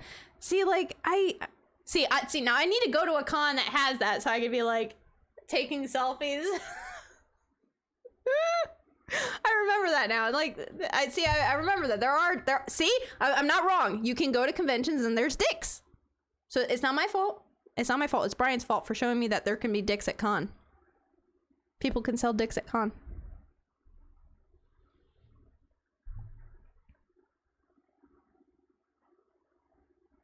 I'm getting Brig a steering wheel for his bedroom since he loves driving games so much. Oh my god. Time to hit up a furry con no, I'm not going to a furry con. I'm sorry. I'm just like again, I'm not trying to bash anybody's kink. Everybody's got their own kinks, but it's definitely not my kink. You got a new Instagram follower on your cosplay Insta? I do? What, you follow me again?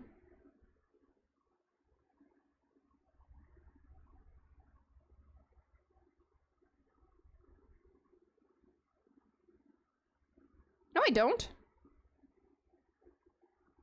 Oh, yes I do. Yes I do.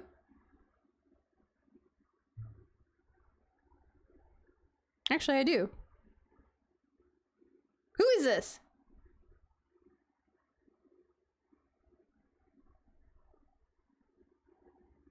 It's a bunch of like memes and stuff. I shared your post. Oh, thank you. And whoever this person is, holy crap, went through and like liked. Oh, and I got another one. Well, thank you, Crystal. Damn.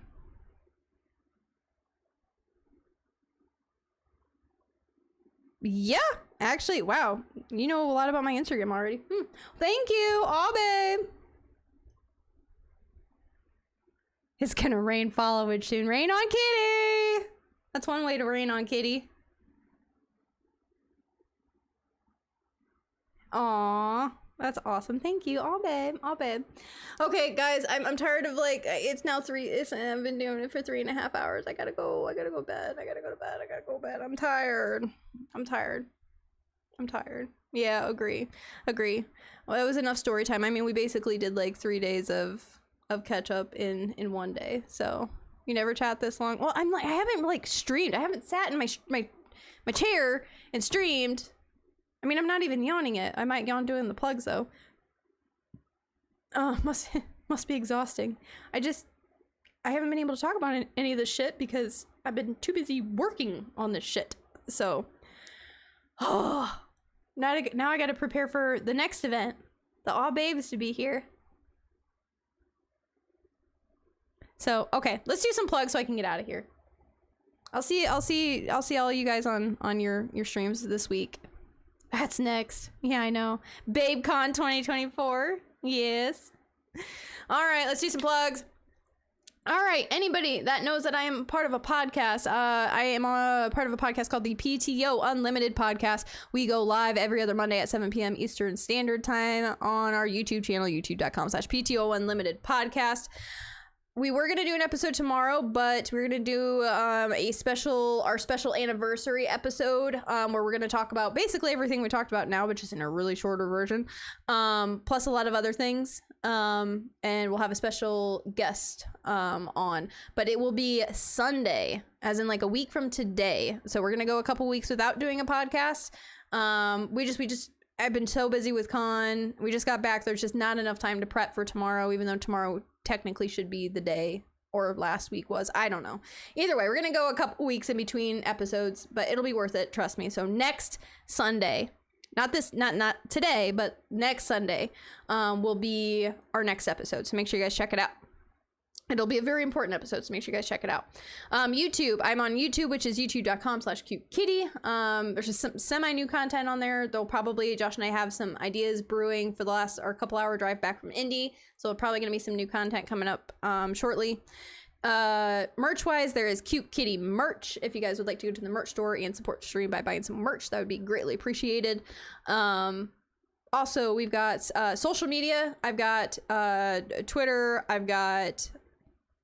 my god, I blanked. Twitter and YouTube. What am I? Instagram. I have a new Instagram. It's at KuteKitti Cosplay. So it's my actual, like, my original Instagram handle, KuteKitti with cosplay right there. Anybody that is in chat right now that is not following it, click on it and follow it, please. I am trying to build that page up. KuteKitti Cosplay. Go there and follow it. Greatly appreciate it.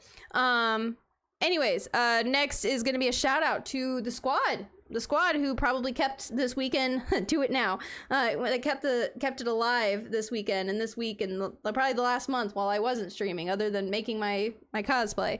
We've got our squad for the Fast Action Response Team Syndicates, our squad. We got twitch.tv/Soulless_64. That is all babe Patrick. Make sure you guys go over and give him a follow. Check out his stream. Twitch.tv/Unarmored Brig, our buddy Brig over in Kansas. Hopefully not getting hit by any of these fucking large tornadoes right now going through the Midwest. We got twitch.tv/Terrible Terrors. Oh, babe Ryan. Mr. Brian. Make sure you guys go over there and check out his stream, all of his content, his podcast, everything. We got Miss Crystal, who has been in chat as well. So we got twitch.tv/dragonfly rain, and go over and enjoy her burrito jerk streams during the week. There's my favorite. I love it. Every time, I can't get old. And then we got twitch.tv/Jen Hotcakes. You know him on my stream as Q, as Daddy, as Quitten. Known by many names, but best mod in the whole entire world. And happy, now belated birthday to Quitten. I hope you had an amazing day and ended your day with some amazingly fun, sexy stories. And then we got, last but not least, we got the real MVP of all of my streams. It is twitch.tv/Mr. L. MISTERL. Make sure you guys go and check him out. If you would like, I mean, he's the one that made the burrito jerk stream, burrito, oh my god, burrito jerk emo. Crystal just made it jerk. So, but he does all of our digital art. So make sure you guys go. I make emotes. He makes more than just emotes. It was also, if you guys want to send him a message at all, Saturday, I believe it was Saturday, was World or National Graphic Designer Day. So that is Josh's big day. So make sure you guys also give him a, keep him either on, like shout him out, be like, Josh, you know, happy World Designer Day. Show some of the work that Josh has made for you out on social media, promote him. That would be amazing. But yeah, it was a World Graphic Designer Day. So make sure you guys give some appreciation to your graphic designers. So anyways, I made it dirty. Mr. L designed it. You didn't make it dirty on purpose, but it's definitely dirty now. No yawns, no yawns. I don't know how I have. I'm slap happy right now. I'm still on the high of winning. It's hit me and not hit me. It goes back and forth. So, all right. I should be able to, let me check my schedule. I should be able to be on my normal stream schedule. Let's take a look. We got on the calendar. We go to April, or is it April? Yes, it's April. Oh, something special's coming up this weekend. I wonder what it is. Yeah, looks like I should probably be able to have my normal stream. All right, so you guys enjoy. Thank you. I appreciate it. Everybody that's been there and encouraged me, helped me, given me advice for the cosplay. I appreciate more than you know. Trust me, I do. So you guys all have an amazing end of your week. Enjoy your work week. Try not to get too stressed out, and I will see you guys on Friday night. All right. Good night, everybody. Thank you for joining. Bye.